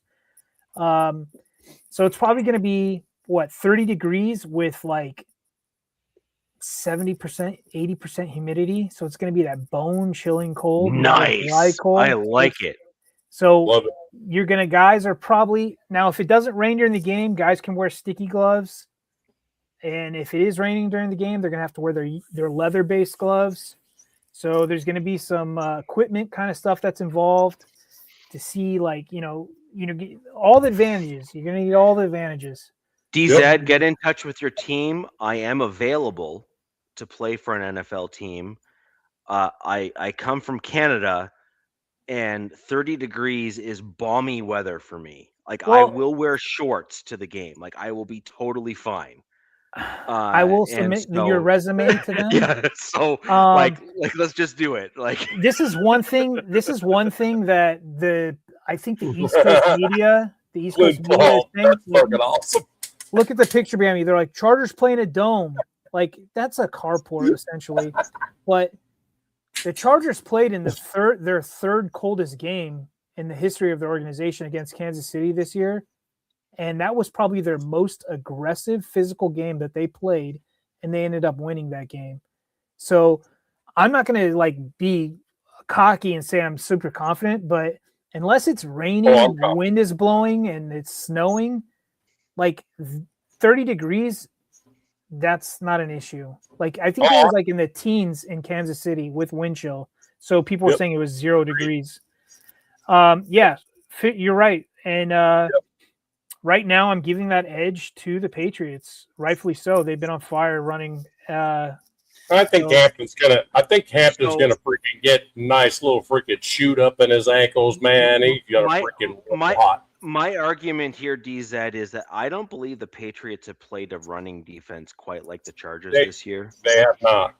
And I really do think that it's important that those Patriots fanalists, as well as analysts in general, they need to actually assess the folks that they're going up against. Like this is the problem I have with all of these cable network shows and all this other crap, which is they don't truly analyze the games. They just have like talking points that they like to regurgitate, and it's frankly it's getting trash. But even on the online podcast world, which they basically have free reign to actually be objective, but like 3/4 of them just choose not to, which is you need to look at the Chargers defensive line. Your defensive line has been exceptional this year. And Jesse Minter has been exceptional as a defensive coach this year. And I think that too many people are overlooking the Chargers because the Broncos have had a resurgence as a team, and they've won 14 games. And look, that's no small feat. I don't care what team you are. 14 wins. I don't care. 14 games is incredible, right? But even the Patriots winning 14 games, I'm like, I don't care if they have the easy. It's hard to win this league. So at the same time, I'm like, hats off, brothers. Like, right, but at the end of the day, you need to assess the opponents that you've gone up against. And the Broncos have actually gone up against a bunch of winning teams and won. That's true. And won. We beat the Texans. We beat the Eagles. Like, we beat some like actually like really good teams as the Denver Broncos. And the Chargers have also beat some really good teams. Like the Broncos, we're 14-3, and one of our losses is the Chargers, as an example. And the Chargers have beat some of these other teams as well. Now you've lost to some of those teams as well. But at the end of the day, your team has gone against much better opponents than the Patriots have, and you're not that far behind them in terms of your win total. I mean, I think the argument, like, I think I heard one of their guys was talking about like, oh, you know, like kind of like to go against what you just said.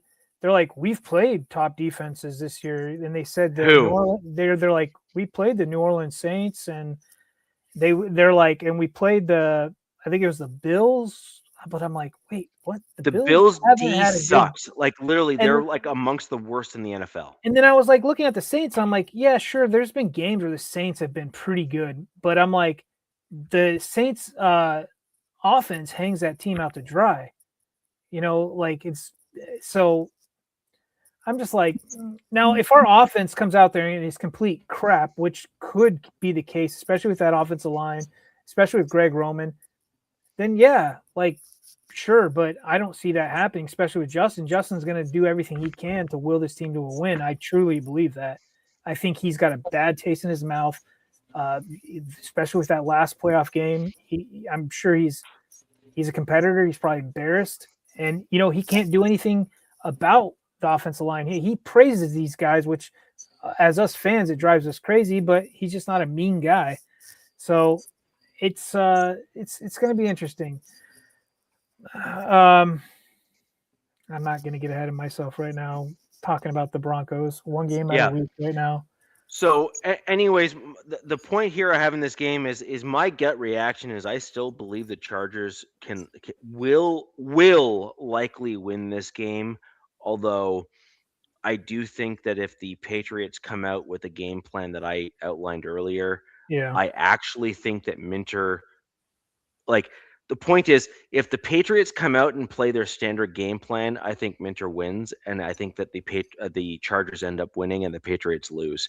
I think if McDaniels comes out with an offensive game plan, which is like completely counterintuitive to what Minter's standard kind of like defensive game plans work, he's going to be left on his heels to try to adjust quickly, and I think that's going to put him at a disadvantage. I agree. And I think that will give the Patriots a bit of an advantage in this game, and will then allow the Pats to do some things that will end up winning them the game. So, and then Bayou Raider, he makes a good point. Turnover battle. You know, look, my Bolts have been giving up the ball. You know, Justin hasn't been no stranger to interceptions this year, which I've said. I think I've said earlier this season, like I'm like, I don't mind the interceptions as long as we're winning, right? Like I get it. You know, like stuff happens, you take chances. I think the Patriots have been a lot better with the ball. But this is the playoffs. It's a whole new season. It's a whole new everything. There's a whole new vibe. Can't do that against a 14-3 team. I'm right. sorry, you just can't. It's a whole new vibe. And my biggest thing is I want my boys to show up ready to rock and roll and play. This is on the East Coast. Like we talked about it being Sunday night. I think that's a plus. It's prime time, which is funny. I think the Patriots are 4-0 in prime time. The Chargers are 5-0 in prime time.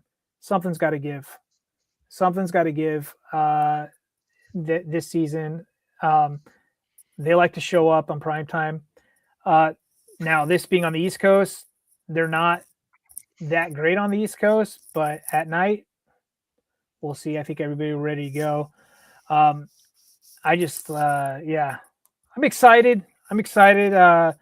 Our game, Richie, the Broncos Charger game, I was like, man, I was praying if there was great weather outside, I was probably going to go do yard work because I already knew what was going to happen. I knew the Broncos were going to win. I had no faith in Trey. I had no faith in some of the backups. But this game, yeah, man, like it's got me. It's starting to rack my nerves a little bit. I'm starting to get a little. So what's interesting in this game for me overall, and maybe we'll just give our quick rundown of our overall actual score predictions. Nav, you said it was 27-10, or I'm gonna write it down. Sorry, 27-17 was your score. That was Nav's score here. What do you say? 27-17? 27-17 was Nav's score for this. Chargers win. What I think is interesting in this game here is the strength of the Chargers is also the strength of the Patriots. Right. So the Chargers game right now, their strength is stopping the run defensive side of the ball, whereas the strength of the Patriots is that grinding old school style of football, which is running the ball and controlling the clock.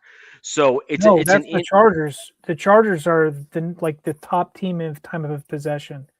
No, they're top team at a time of possession, but the Patriots We're just bad at scoring right now. Yeah, but the Patriots' run game is very good, and the thing is that the Patriots have had games where their running backs have just gone off. Yeah. So my point is that when you readjust for the Chargers' defensive line being good, and then the Patriots having had a weak schedule, you're then kind of roughly in around even ground where running game and run stopping kind of become a little bit more equal. And I think that makes for a very interesting game. Yeah. So you end up with the potential of this like very low scoring game. So I'm actually going to adjust my score prediction down to. I mean, what is it? I think it's like the over under on this is like 46 points or something. Yeah. So I'm going to go low. I'm going to say that high.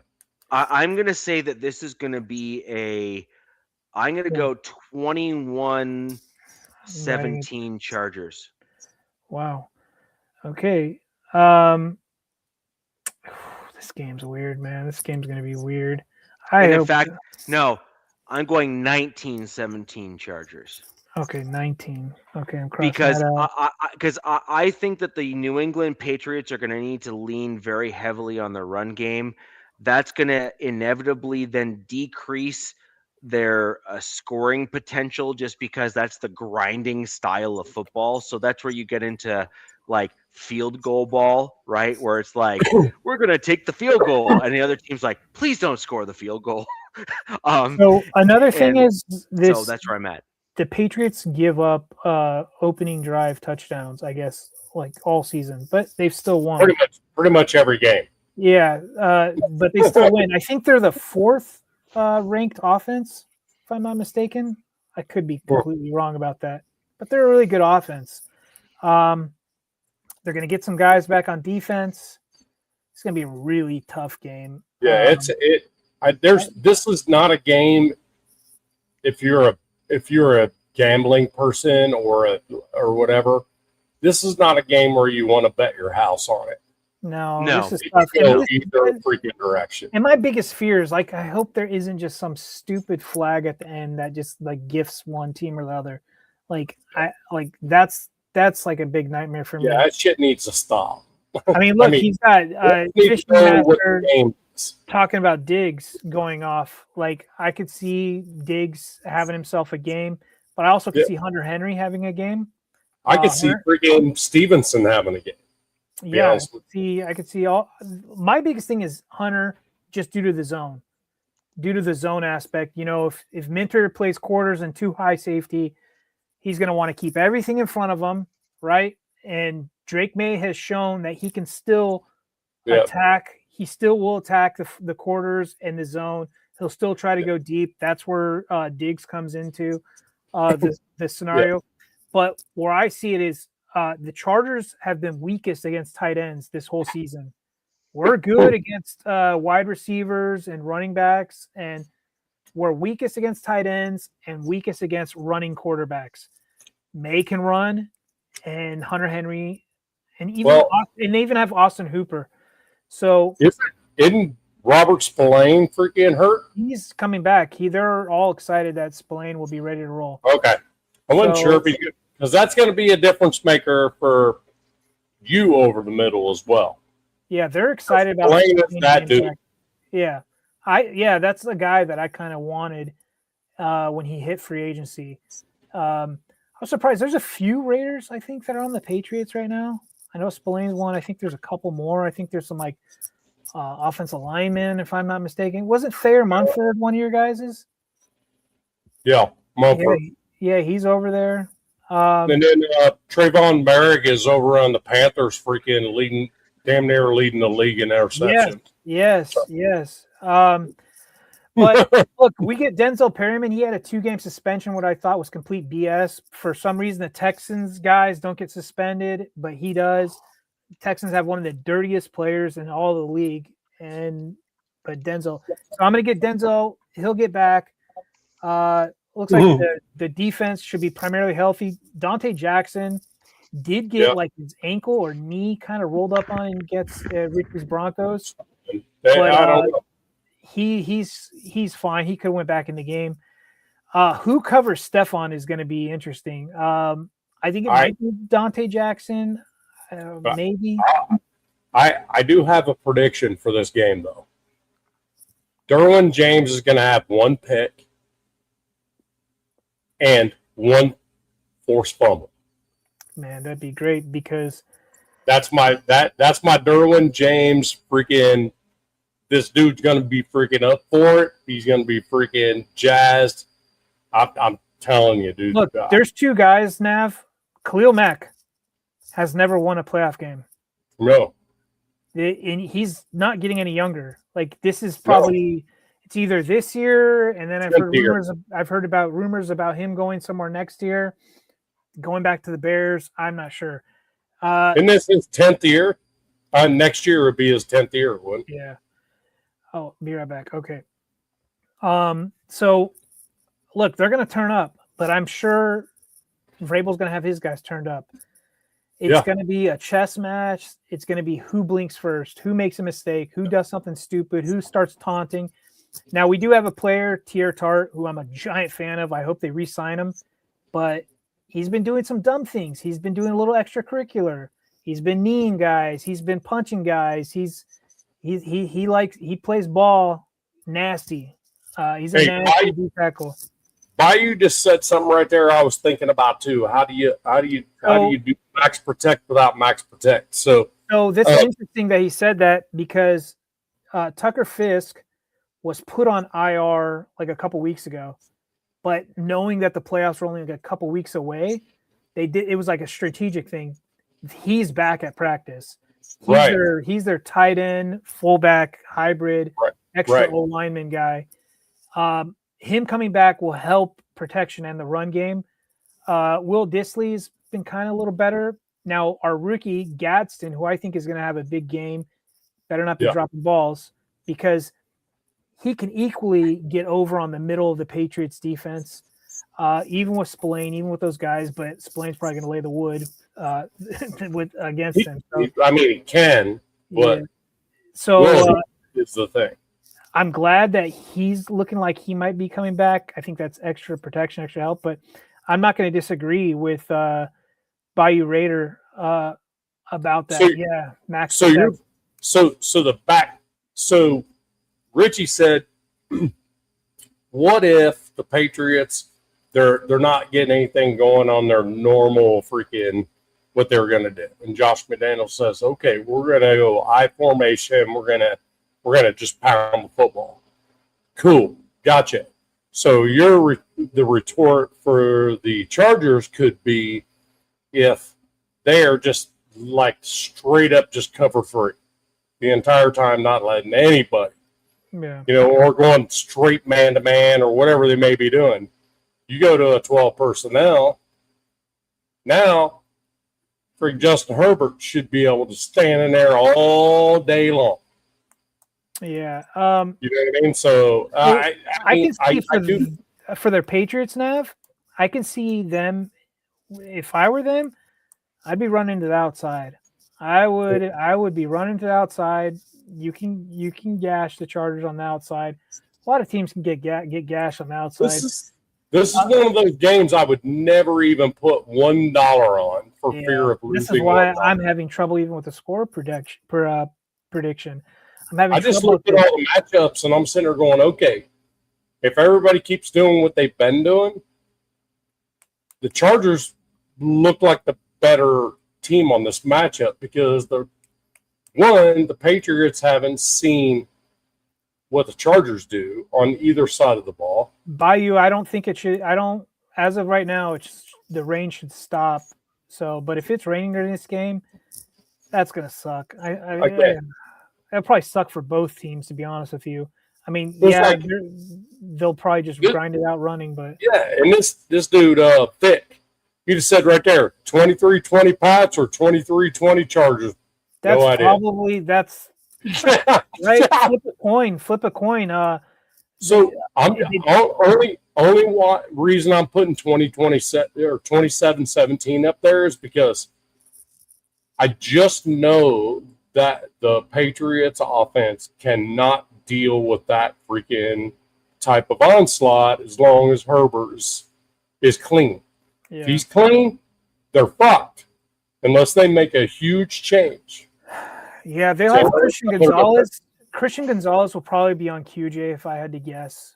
And then they've got some other good guys. To me, this has to be a lad game. Lad McConkey has to be big.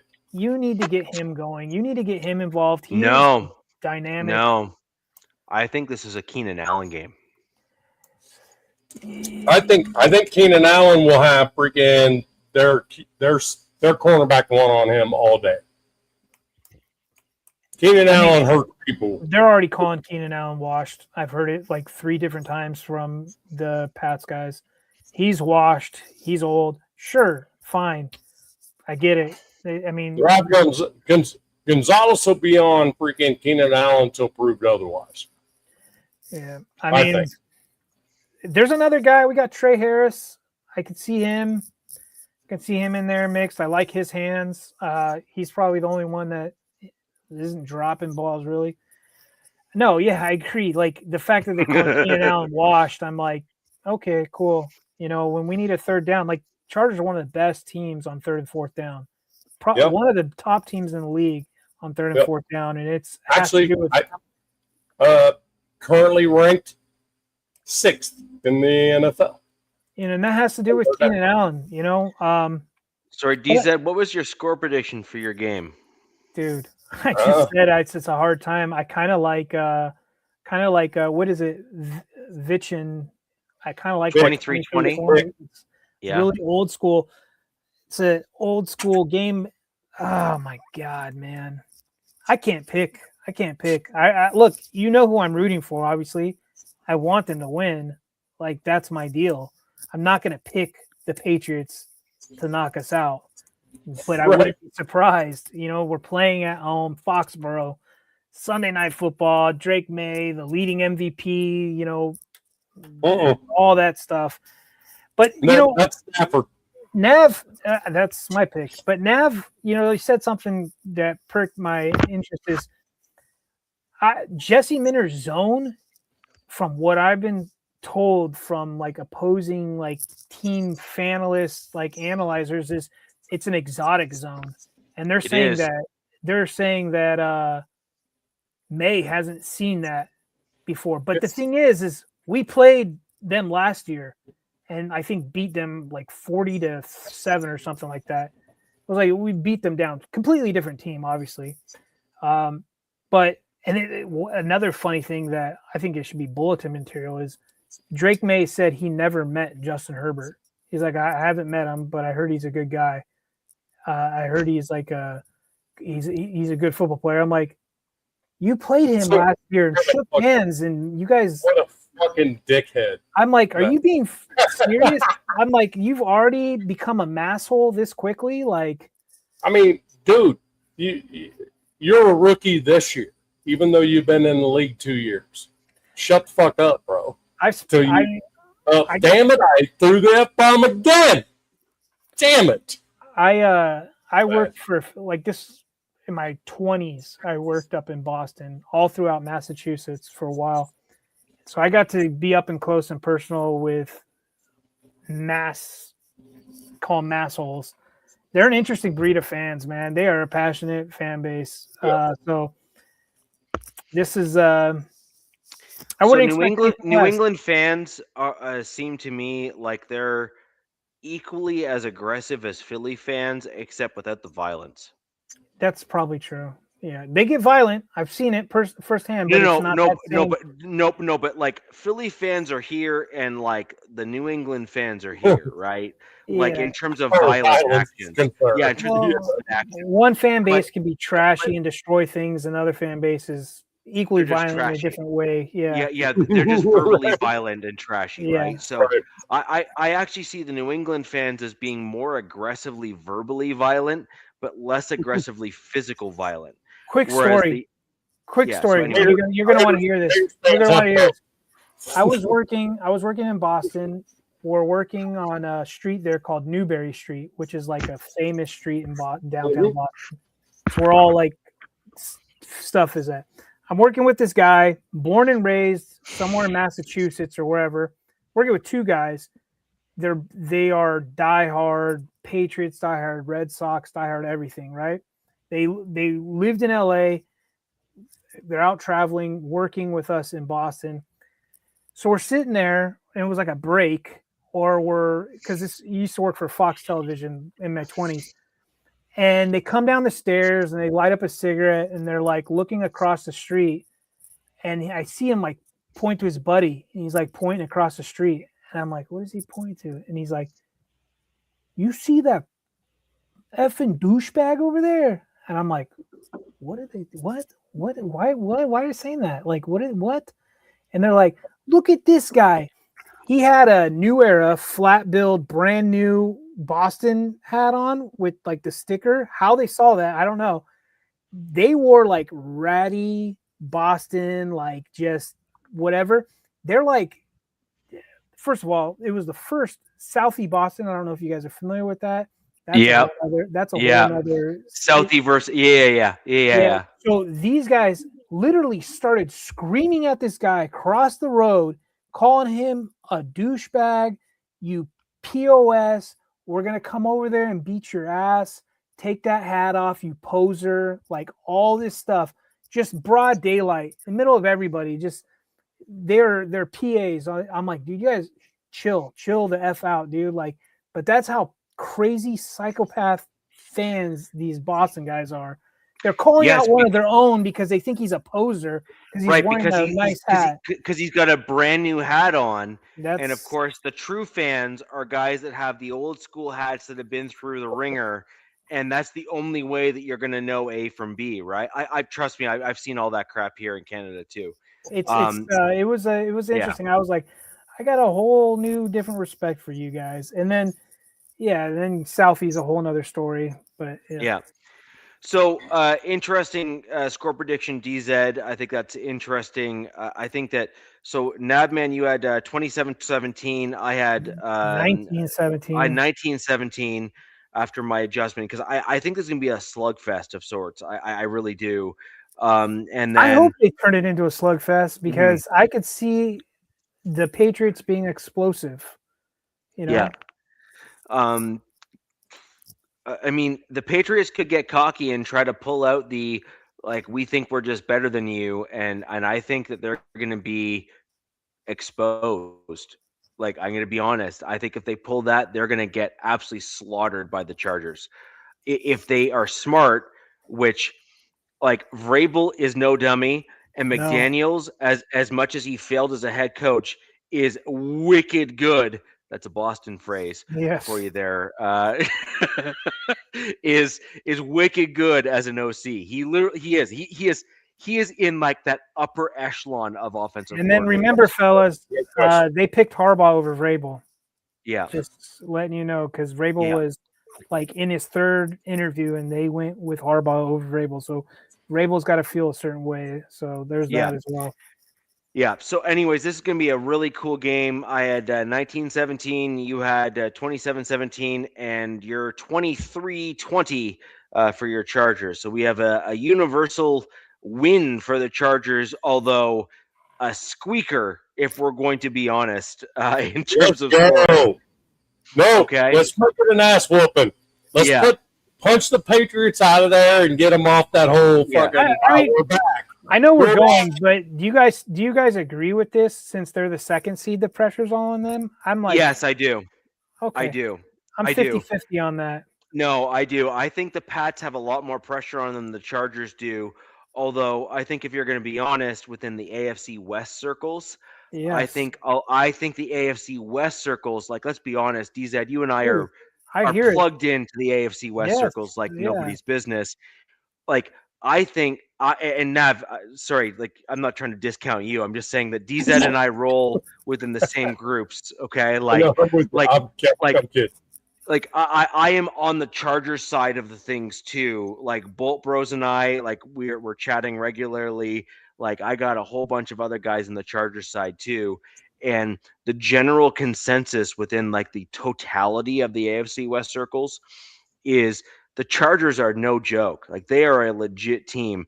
The fact that they made it to where they're at right now in terms of a record with the injuries that they have on their team is legit. Like that is that is legit. You are a legitimate does it catch team. Up with them? That's where I'm thinking. This is where this scares me. Do their injuries catch up with them going against what looks to be like a really healthy Patriots team?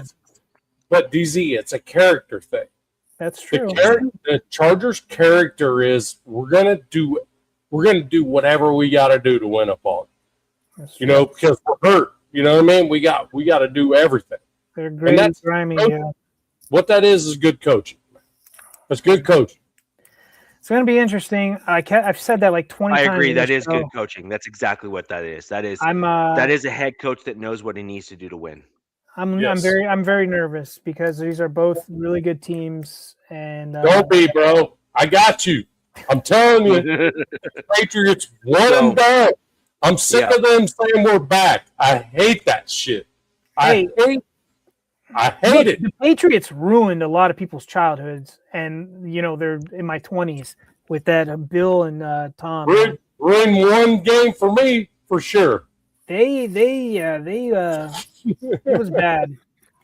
Well, anyways, I mean, actually, lives in infamy. Look at you guys all get to sit back this week and just relax. Funnily enough, it was actually a Pats game. As I've said a couple times on the show now, or in my other shows as well, it was actually a Pats game that turned me into a Broncos fan. Really? Yeah. So, one of my exes was a Patriots fan, and we can forgive her for that, I suppose. And so we went to like a massive sports bar there in kind of closer to Toronto for where I live here. We drove into kind of the big city. They had this like massive wall that was like just a huge, like basically a movie theater in a bar, where a sports bar, and they had it was the AFC game, I think, where it was between the the Patriots rather, and the Broncos.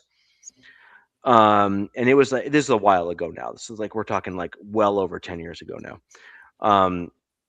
actually probably closer to almost 20 years ago now.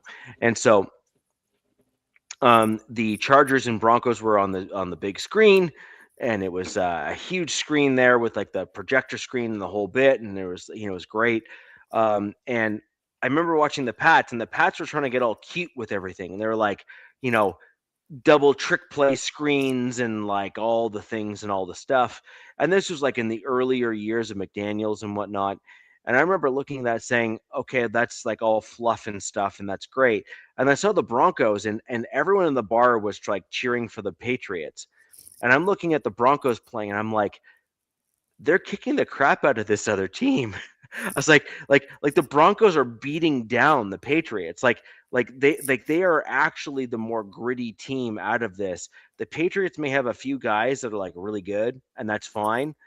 And I can concede that part, but the Broncos were actually the better team on the field. They just had a couple guys that were missing that could compete with the Patriots, and they were within a few points of the Patriots in terms of that game. I think it was maybe a 4-point game or a 3-point game, something like that. Either way, it was a fairly close game, and the announcers kept on saying, the Broncos have no business being this close. And I was like, sure they do. They're kicking the crap out of them. You can just see it. Like they're grinding the Patriots down in terms of style. And as a rugby player, grinding is generally the way that you win games in the rugby pitch. So I gravitated towards that style of play. And that's how I became a Broncos fan. Like is that style of play, that like smash mouth, run the football, grind the team down with like aggressive defensive play and that sort of thing. And so to me, that's huge. Like that's a great way of winning football games, because you're playing strategic. You're not playing flash whiz bang kind of, sports. And, yes, my team didn't win that game, but, I became a fan as a result of that. Literally that moment, I was like, I like that team. Who are they? And I started going down that rabbit hole. But anyways, now, man, let's go 10 minutes here and go right into your head coaching stuff. Oh boy. Okay. Let me go over here right quick. We should say like, who would you want, and then who do you think? Well, I mean,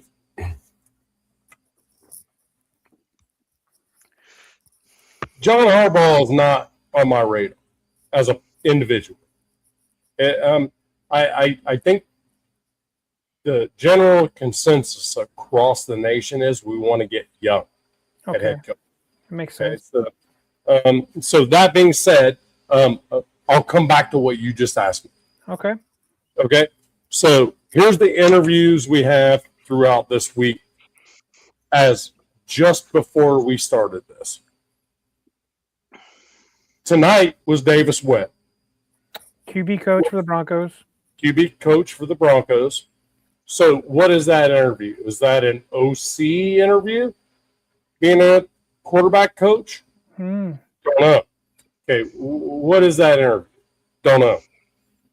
Now, it's important to point out quite a few of these interviews are for number one seeds that have a bye, so that they can see the coaches now. Yeah. Okay. So one of the other one is somebody eliminated. Matt Nagy, OC for the freaking Chiefs. Yeah. Interviewing on Thursday. Okay. The Davis Webb one is a question mark to me. I was like, wasn't even on my radar. And then also Thursday's Vance Joseph. And before you call that a Rooney Rule one, you can't, because Patrick Graham is going to have an interview for head coach as well, which is the current DC, our current DC. So you can't really go Rooney Rule with that. So there's purpose to that. I mean, Vance has been there, done that. So that's legit. Right. Yeah, it's legit. So people are like, well, that's a Rooney Rule thing. Well, not really. Patrick Graham's in the building, and usually your DC, if he hasn't been fired already, is going to get interviewed for the head coaching job regardless. So the Rooney Rule's covered in-house. It doesn't even matter. So I don't put any stake in that. And I don't believe in the Rooney Rule anyway. It shouldn't even be a fucking thing. It should be on merit and all this other stuff, not the color of your skin or where you come from or none of that shit. But this is the NFL after all. Right. So on Friday, Seahawks offensive coordinator Clint Kubiak is going to be interviewing with them on Friday. What I have not seen is where Cliff Kingsbury is actually interviewing from the command. I just saw that he is getting an interview with somebody. Let me see. Yeah, it's right here.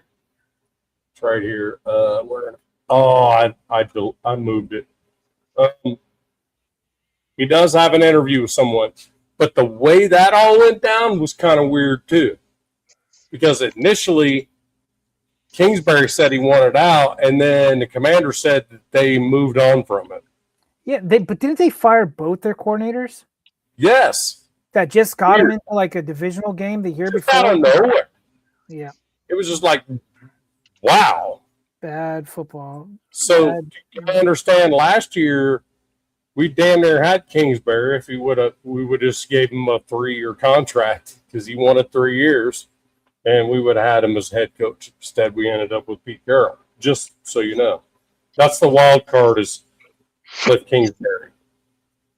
So now, those that are available, John Harbaugh. So they put these things in order, which kind of irritates me because this is Raider Wire. Okay. Which is affiliated with the Raiders, right? So top candidate, John Harbaugh, Stefanski. We already talked about that, right? Right. Brian Flores, number 3, Clint Kubiak, number 4. I think that's a very skewed way to put that. I would say Clint Kubiak, Jesse Minter, those two would be my top 2. Do you buy into the thing that Flores might be getting blackballed from the league? Like, he's in the league. He's obviously with the Vikings, but there's a clear reason why that was, though. Because it was so he was in Miami, and there was a lot of tough guys stuff going on as a head coach. It was a learning experience for him. Yeah. Now, I firmly believe Flores will be much like Josh McDaniels. Fantastic OC, shitty head coach. You know, would I have Flores in the building with the Raiders as the DC? Absolutely. I just don't think I would on a rebuild. Like in a rebuild situation, I just don't think the dude's gonna have that kind of patience. No, he would probably chew a couple guys out, and he would, and do the wrong thing on camera, and then next thing you know, the NFL's freaking finding him and suspending him, and he gets fired. Right, exactly. So let's see, mentor Chris Shula, the Rams defensive coordinator. Yeah, I can see that, but you're not gonna get your hands on him until the playoffs are done. And then Jeff Hafley's another one, defensive coordinator for Green Bay. I don't see that at all. And then Vance Joseph, I can see why they chose the interviews they chose, because these dudes have a little bit of time off before they have to play again. The Chiefs obviously have a lot of time off, just like we do. And then Kingsbury was the other one. And that was Fox Sports list right there. All I'm getting from Kingsbury, Nav, is I'm hearing Baltimore. Yeah. I'm hearing there's buzz with Baltimore. And the thing is, I've heard with Baltimore is they want to revitalize Lamar. So anybody can do it, probably Cliff with his offensive scheme. That's true, but he's also tried to be a head coach before. Yeah, he's also going to get Lamar killed, and I mean that literally. Well, like that's what happened with Kyler too. Yeah. So I'm saying that he could probably go with a lateral move. People are thinking that he may just laterally OC somewhere else. There's not very many that would do that, but it's pretty obvious he wasn't happy in Washington. And then I could. What about Dayball? Nav, what about Dayball? I want nothing to do with that dude. Right. Okay. All right. I mean, he runs old school freaking concepts. Mm-hmm. There's no RPO in his life. I'm not a. He's a quarterback guy, but the thing about it is, here's what it's going to come down to with the Raiders. There were two steps that needed to happen as soon as the season ended, and it happened. One, coaching staff's gone. And now, granted, they're not all gone yet, but they're gonna. Okay. The next one is we have never had a director of football operations. Within 24 hours of that game, we have both. Pete's gone. We're looking for a head coach, and Spytek has been named the director of football operations. Something I've always screamed, we're the only freaking place in the world that doesn't have a freaking dude that's directly connected to the freaking owner as an operations man. And when a GM does that, ask Howie Roseman how that works. Yeah. So it's those two things happen within 24 hours. So that makes me very hopeful. And it's also been said now, I won't even add this into the steps, but that it was said, Mark Davis flat said, Spytek and Tom Brady will be in search of the head coach together. That's, to me, is now put a freaking a stamp on it. That these two dudes are responsible for our head coach. So what's that do for Mark? It says, it's on you now. You're no longer. It gives him a buffer, actually, is what it does. Yep. And Spytek, you're no longer a rookie GM. So now I'm asking you to freaking take over more control and freaking do the football shit that I don't know. Now, real quick on that too, and this is, I think, very important. We talked about Rodgers early in the show, so let's put a bow on this, right? Like let's wrap this in a neat, tidy bow and pull those strings. Is we saw your head coach not play a guy who showed that he can play in a game, and your GM was obviously clamoring to try to push him onto the field. Yeah. So I think what that does for you as a Raiders fan is it should actually give you a tremendous amount of confidence that your GM and director of football operations has a pretty good handle on talent evaluation, amongst other things. Yeah. And the question now actually is not actually on Spytek. I think that Spytek has put to rest any like I have questions, like, you know what I mean, like sometimes you don't know what you don't know, and then there's other times where it comes out in pressers. Spytek was saying it without saying it, and I basically got what I needed from that presser. And I'm not even a Raiders fan. I just got that from the presser. I'm the same. I'm like cool. I figured it all. I figured it all out right from that press conference. Yep. And no question. And so Spytek has a vision for the team. And I think Spytek and Brady are closer aligned than they are further apart. Yep. And I believe that Mark Davis says, look, Spytek probably told me behind closed doors A, B, and C. And all three, or at least 2/3 of those, all came true. And therefore, because Spytek could predict the future, I want him running the show. Mm-hmm. And now Brady and Spytek, because Brady was in lockstep with Spytek probably, Mark Davis is saying, I think I found my guiding light, my North Star for my Las Vegas There's Raiders. no question. And I think that's totally fair, by the way. I think that's a fair analysis of the situation. And that's why I mentioned it here. That to me was huge. Have you heard anything about Stefanski? Yeah. Thing about it is, the firm belief to me is I don't think any of the head coaches that have been fired are going to make it to the Raiders, just because I think their ideology is we need to get young in the coaching.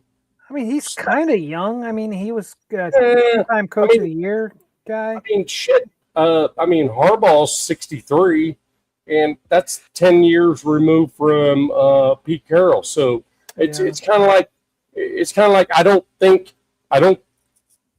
I think it's kind of like you don't even come close to that. You just go get a young guy, because the ones that are winning now are the young head coaches.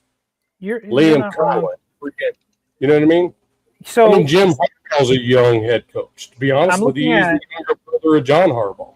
I'm looking at like betting odds. Supposedly the best betting odds for the Raiders is Brian Flores. He's got the best odds right now, 2-1. I know. With the next is Clint Kubiak, 4-1. Well, here's the thing. So either Brian Flores or Jesse Minter, either one. There's 1, 2, and 3. Right. So if those two were selected as head coach, both of them can bring Josh McCown. Both of them can do that. Both of them have ties with Josh McCown. Philip Rivers is in there too. I think that's pretty hilarious. Rivers becoming the Raiders head coach would have a lot of head spinning. I'll be honest. Raiders head coach. See, that's just silly shit right there. That's true. I would bring Rivers in as an OC. I actually think Rivers would make a tremendous offensive coordinator. He is, first off, he's shown to be gifted in terms of the mental acumen of the game. I think he's shown a tremendous football IQ. Even in his games that he lost with the Colts, I don't think anyone is actually putting any of those losses on Rivers. Rivers basically almost won them those games at 44 years old as a quarterback at the NFL level. Literally off the couch. Off the couch, too. No preparation. No. Off the couch is actually an understatement. It was literally off the couch. Yeah, he was like sitting, got a call. He's like, what? Dude was like 265. Yeah, he's looking around. I'm tired of doing laundry and watching my grandkid. Yeah, man, I'll be free for a little bit. But the fact that Rivers was able to be like, yeah, I'm good, I'll step in, and looked NFL ready like the next day. Bad. He wasn't terrible at all. No. We've seen worse QB play this season. Yes. I would have took him over Geno the very first game of this year. Right. But that says so much, right? Like, is the and we can get right down that rabbit hole, because I'm quite certain, Nabman, you and I are like in lockstep on this, which is like the today's NFL quarterbacks, because of the rules of the game and the way that those rules have changed in today's NFL, they're just not learning the things that they need to learn to stop doing stupid crap. Whereas Rivers and Rivers, Eli Manning, Peyton Manning, Flacco, and these other guys, they all came into the league when like hits over the middle were a thing. Yeah. And like they was like a big thing actually for some of those guys. And even Tom Brady, I don't know if you've seen some of his interviews, as much as I hate him as a Patriot, like as a quarterback, and the puts word out hate some decent content from time to time. Like exactly, like I hate him as a New England Patriot, but when you actually hear him speak like on camera, I was like, I hate the fact that I agree with him is my general sentiment from when I hear him speak. I feel dirty the fact that I actually think that he's actually right. Is today's rules in the way that they are in the NFL, they're not lending themselves to quarterback development, because the quarterbacks of days of old, like the Tom Brady's, the Peyton Manning's, the Ben Roethlisberger's, Aaron Rodgers, even like John Elway, all those guys, they had to learn the game and actually understand how to read defensive coverages properly to avoid getting their receivers killed. And as a result, they were able to elevate their games to such a level where, I mean, Elway, I think, is probably beyond a point where he could do enough to do enough. But I think, we saw Rivers, Aaron Rodgers, Eli Manning probably could likely step in for a good number of teams and be better than the rookies and or 5th, 6th, 7th, 8th year guys that are in there now, and they would still be better than those dudes for sure, like hands down. And that is a problem for me as a fanalist here, because what that tells me is that the NFL has failed these players in the NFL, particularly the quarterbacks. I think it's not. You can't put the blame on the NFL entirely. Yes, I can. You got to go look where they come from. The college NIL is ruining college, in my opinion. No. I disagree with that. I don't think what we have in the NFL right now has been affected nearly as much as it will be. No, what the NIL is doing is it's giving a sense of entitlement to the players that are in the league, and that's not wrong. I think that's fair. Now, where I disagree with you is what the NFL rules have done with the hits over the middle and these kind of like blindside or what I'll call defenseless receiver penalties that we're seeing in today's NFL. Is what it's done for the quarterbacks is it's allowed them to just like willy-nilly throw over the middle of the field with no consequences. They do not need to actually read the defenses. They can just simply play the game knowing that if their wide receiver is turned a certain direction to the defensive player, that they can throw the ball in their direction. Are you talking about hospital balls? Correct. Correct. Exactly. Like we called them hospital balls, right? Like you and I, DZ, are like within a year of each other in terms of age. Nav, I'm going to be honest, I actually don't know your age, but I suspect that we are not that far off. Sure. Like, but the point is that we speak of football like it was, we'll call it days of old. The collective. We're curmudgeons, I guess.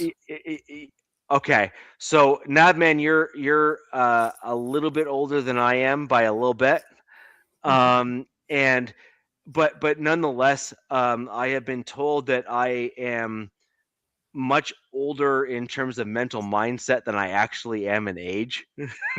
Cold weather. Weather. Probably. That'll do it too. Yeah, but the end of the net result of this is actually it all ties together in a neat and tidy bow.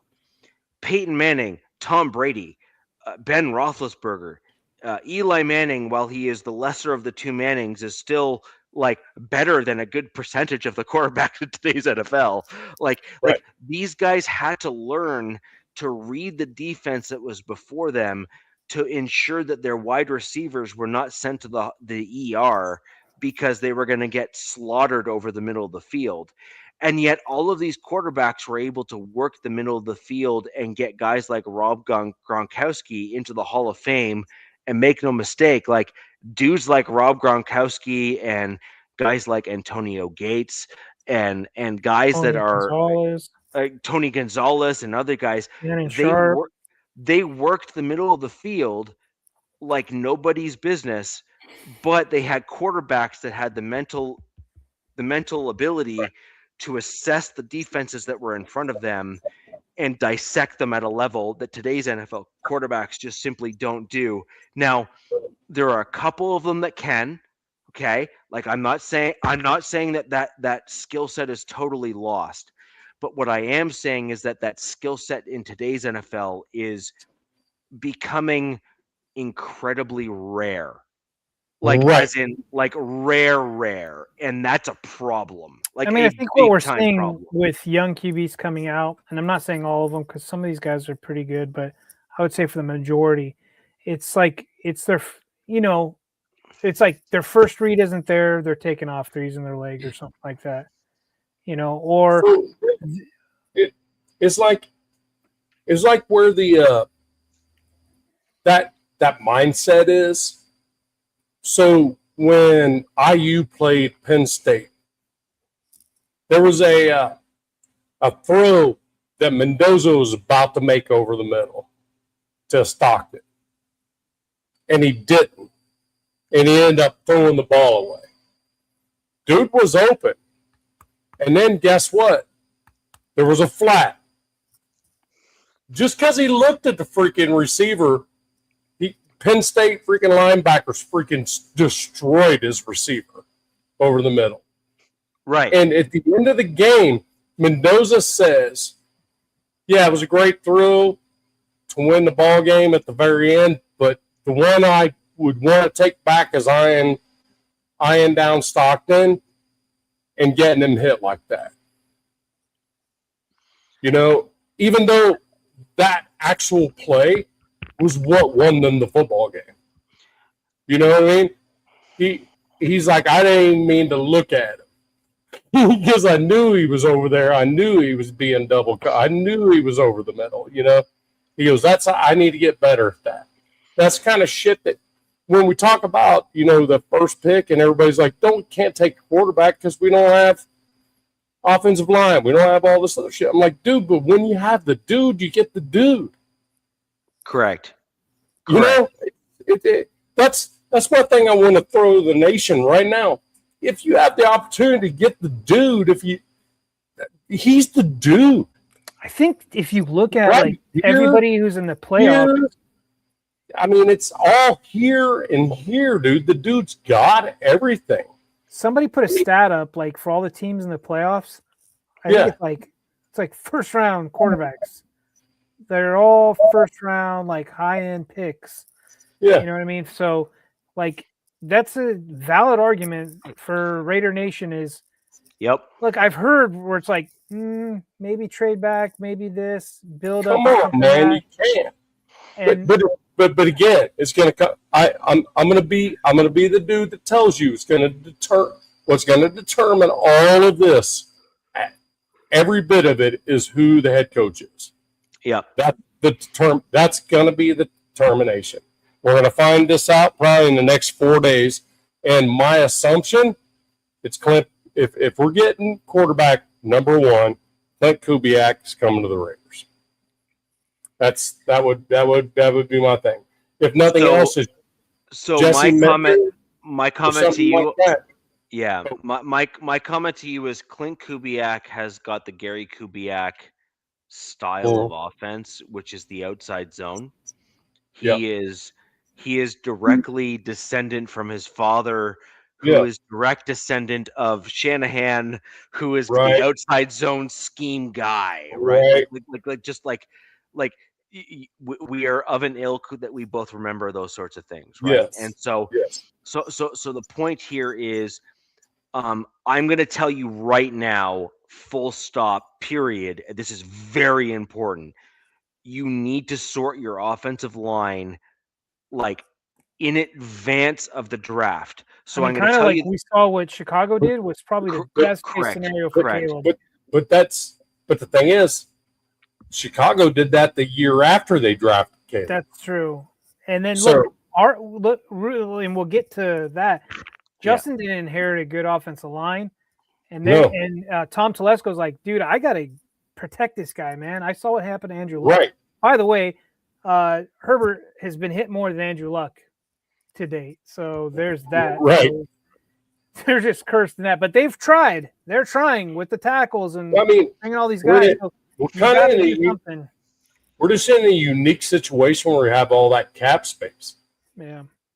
So it's one of those where, whatever coach that Spytek, Brady, Mark Davis want to get, we have the allure to do it. We have all the cap space. We have the number one pick, whether it be trade back or get your quarterback, whichever one it is. My guess is if Dante Moore loses this game this week, my guess he goes back to Oregon. If he wins the ball game, I think he comes out in the draft. I firmly believe that he will have more stock in the draft next year than he does this year because there's just not a lot of quarterbacks this year that are going to go in the top 10. I keep hearing next year. I think it's the other way around. I think that Dante Moore, he needs to show that he has the ability to do the thing. Yeah. Except I think that he is going to be a challenge long term in the NFL. I actually see Dante Moore as being a guy kind of like Kyler Murray. Yeah, I think Kyler Murray, except a lot bigger. Sure, you can go that route, but he's still not huge.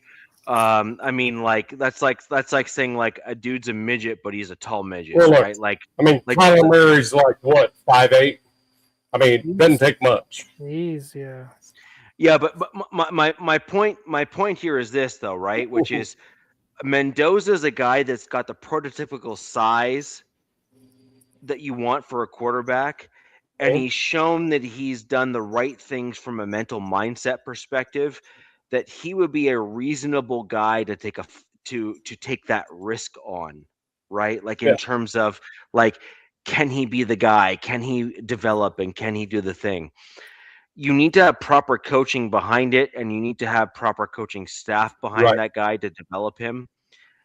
So I think you need to go Mendoza because, frankly, I think in this draft, as a rival too, it pains me. I'm like, yes. I'm like, do I? Why is it even a question? Yeah, get him, surround him with a good head coach, and then invest in your offensive line via the draft and via free agency.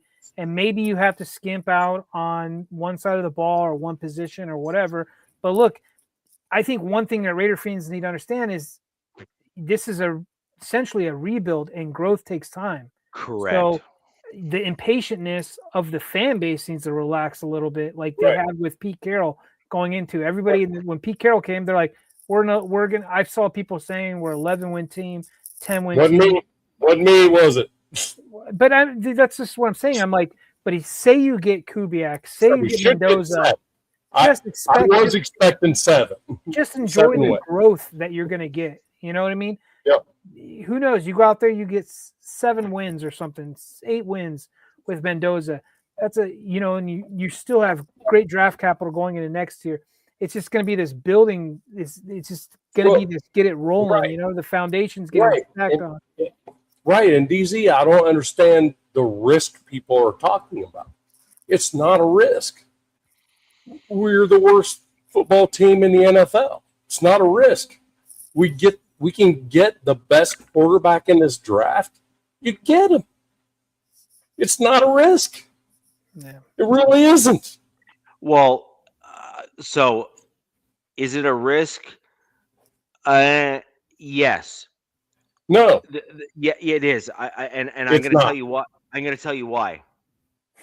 So was Andrew Luck a risk when he was picked? No.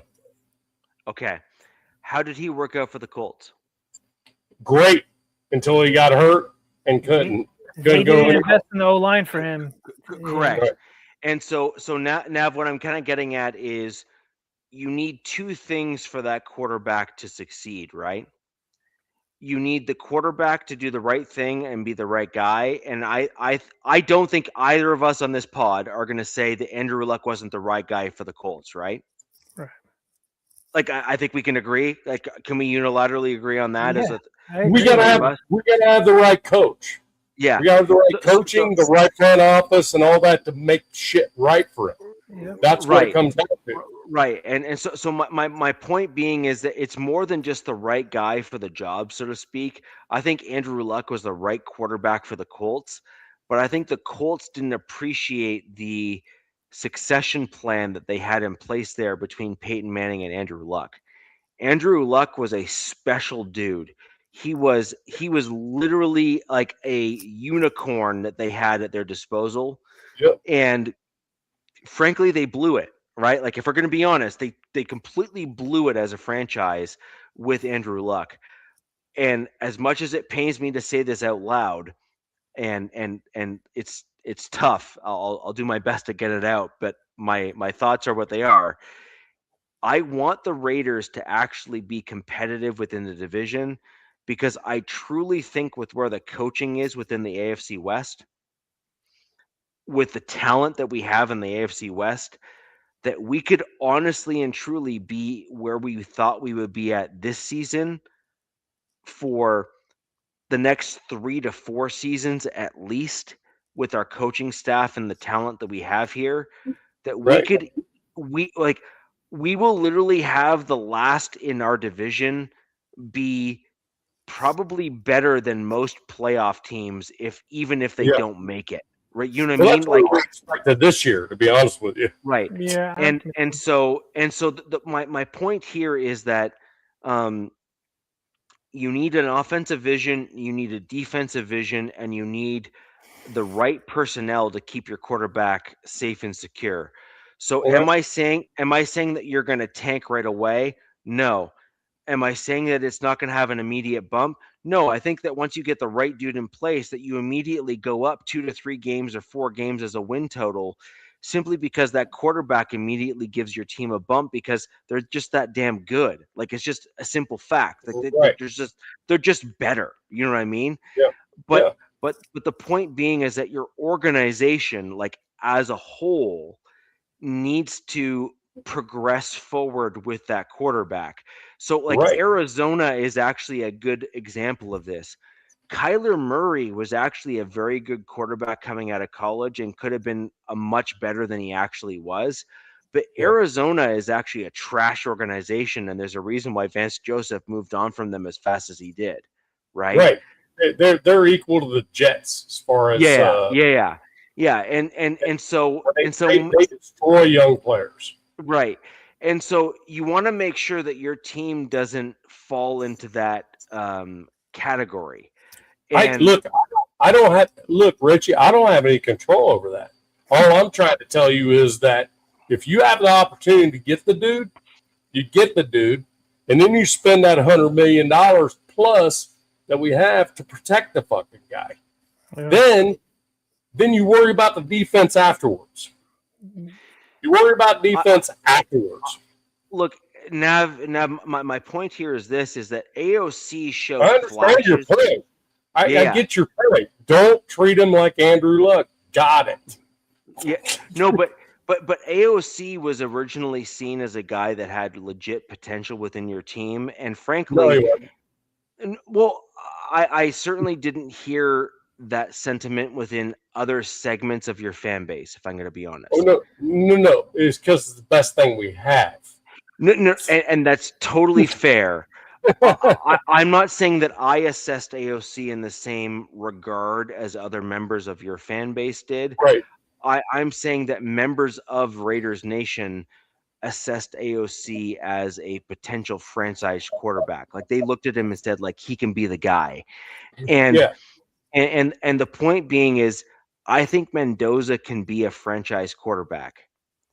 Now, the question is, can your franchise elevate to allow him to become the franchise quarterback? I can't answer that question. Yeah. But I'm saying, when you have the opportunity to get the dude, hopefully the franchise can. Right. And you can't not get him. I agree. And as an example, the Chargers are this close to elevating their franchise to being worthy of Herbert. Mm-hmm. Like they're this close. Like right there. You know what I mean? We're about to find out how close. Yeah. And that's what I'm saying. And I think that's a good wish we didn't have the worst F&O line in the whole league. That'd be great. No, but hey, I think that's a great exit for the show as we go on and looking. Go Chargers, man! Go Chargers! He sounds like Arnold Schwarzenegger right there. Let's go! Yeah. Go Chargers! Go Chargers! Go Chargers! Go! Yeah. Hey, yeah, man. Patriots. I want nothing more than a 1-game exit from them. Come on, DZ. Talk them up. Let's go. Dude, if I could, I would be there. I would be in Foxborough right now. Like, so I'm actually torn on that one because the Patriots have had one of the biggest single turnarounds of any team ever. Mm-hmm. Like ever. And I'm not sure I really want them getting a great draft pick because my concern with them is under Vrabel's leadership, I am legitimately concerned with their long-term success because I think they can be a problem for a foreseeable future. Yeah, and I want nothing more than for them to have crappy drafts going. And I joke about Drake May calling him Timu 10, but I think he's great. I think he's fantastic. He's a fantastic quarterback, and I'm like, the Patriots didn't have to wait long. I'm like, give me a break, bro. But, you know. Richie, I'm not sure that's the single best turnaround ever. Last year, the Commanders was pretty epic. Yeah, and look what happened. Good point. Just saying. Yeah, but the difference here, Nav, is the Commanders had a single turnaround under a rookie quarterback. What Drake May has done is in his second year, Drake May's in his second year, right? Yeah. Whereas he was hurt last year. Who? Drake May got hurt last year. No, but my point here is that the Commanders quarterback. So let's look at like all-time great quarterbacks generally speaking, and I'm just going to simply reduce to a single sample size of one for the argument of what I'm trying to make here. And I'm sure others will poke holes. What the argument is, to be honest with you. But look at Peyton Manning. Peyton Manning's rookie season was crap. Yeah. He did not play particularly well. He had 3 years. He's crap. No, but even in his second year, Peyton Manning had a pretty decent win total. Reminds me of Josh Allen, kind of. Right. Yep. And then eventually Peyton Manning turned it around. But what Peyton Manning ended up doing in his second year is he ended up playing much better. He had a pretty decent win total. And he still had some quirks in his game. We'll just leave it at that, right? He had some quirks in his game. Whereas, yeah, exactly. Whereas what we saw from Jaden Daniels is Jaden Daniels had a tremendous rookie year, which is like the exact opposite of Peyton Manning. Peyton Manning looked like crap in his rookie year, and then Peyton Manning was like upward trajectory from there, right? Whereas Jaden Daniels had a tremendous rookie year and has like gone way downhill from there. What we've seen from Drake May is, yes, he got hurt, but at the end of the day, his second season, which is like, and I don't want to make this comparison, but I'm very concerned that we're going to see a little bit more of this, is Patrick Mahomes sat for his rookie year and then killed it going forward. Drake May got hurt in his rookie year and is now on a potential like Patrick Mahomes-esque like trajectory here with the situation that he's in. Yeah. And I think that's a fair overall look at the situation, right? It is. I mean, he's literally, him and Matt Stafford probably nobody else is even close to them being the MVP. Stats wise, right? Yeah. Right. I mean, so what I'm getting at is the Commanders had a great first year and a crappy second year overall, if you're going to look at it objectively. Yeah. Whereas Drake May was hurt in his first year, but then is literally on fire his second year in the NFL. Like, kind of feel bad for the 14-3. Commanders because this year they were riddled with injuries in key positions. Well, and isn't that crazy? I mean, I know this is outside of the AFC West and all this other stuff and the AFC in general, but Cliff Kingsbury asking to walk away from the freaking Commanders after that, there's got to be something else going on up in there. Has to be.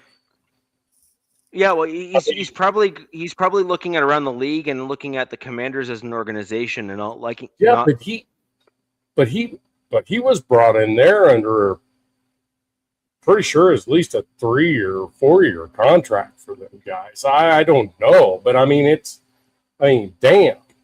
It's weird. We're seeing like this coaching carousel in the NFL, and it's reminding me of weird college. with Kingsbury. College. You just said exactly what I was about to say. It's reminding me of the college. You're seeing this. We never used to see this in the NFL. We would see guys. Yeah. No, you're seeing this differentiation between organizations and how they're run. Yeah, and it was like you're seeing these like almost like a class system start to emerge from the NFL, where some of these old teams where the old owners are aging out, Steelers, Giants, Jets, etc. Sure, the ownership is solidified in terms of like the family members being the primary ownership group and all that sort of thing. But what you're seeing is the kids just don't give a crap like their parents did. And what you're ending up seeing is that the kids are treating it as a business purely, whereas the parents saw it as like a state of being.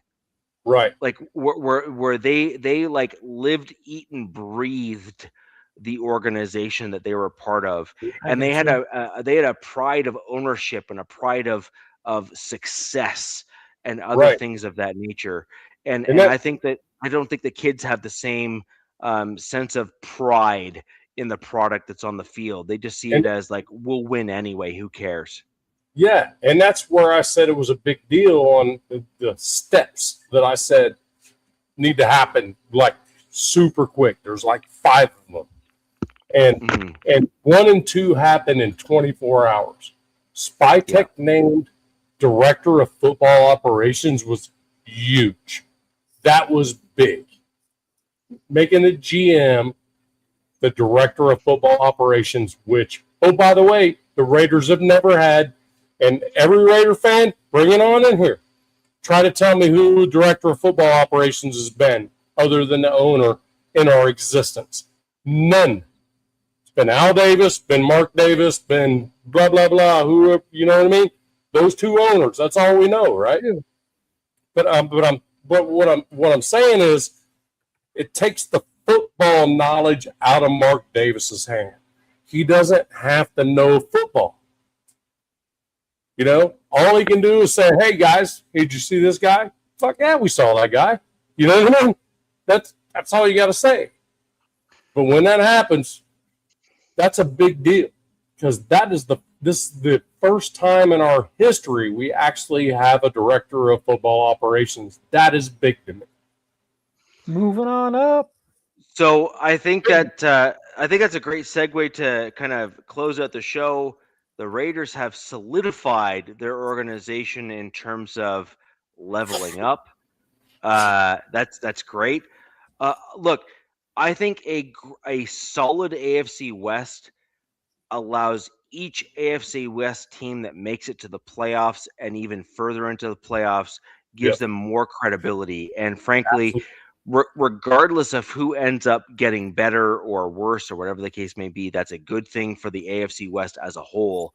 And at the end of the day, that's the purpose of the show. We're here to talk about the AFC West. That's why we're here. Yep. So, ladies and gentlemen, I want to thank you for joining us this evening for the Wild Wild West podcast. We will be back next Wednesday to talk about the Chargers game and to see where they landed versus the New England Patriots. My Denver Broncos are in a bye week this week. I intentionally did not go deep into the Broncos this week. We are resting and getting players back healthy like J.K. Dobbins and others. we're going to go right into that next week on next week's show for my Denver Broncos. And we will talk about the result of the Chargers-Patriots game, as well as, Nav, we may well have some news on your Raiders and coaching search and things like that as well. So we'll be able to get into that at the same time. No question. Let's put a pin in it for today, ladies and gentlemen. If you have questions after the show, you thought we missed things, whatever, get angry at me down below in the comments section. If you have other things that you want to bring up, leave them down below. My X handle or Twitter handle, whatever you want to call it, Richie Richey there on X. DZ, his Twitter handle there is below. Nav, I think you're 93 Nav Man as well on X. Have questions for each of our teams, reach out to us. Happy to respond. Happy to engage with you as fans of the show. And ladies and gentlemen, until next week, where the West Side's the best side. Peace! Fast lane when I pass in the street, bag of money in the passenger seat. Tempo's been asking for me on the road from the west to the east. Way up, I might never come down, cause the coast racking up the flight miles. So high, I might never come down, so what, this is my lifestyle.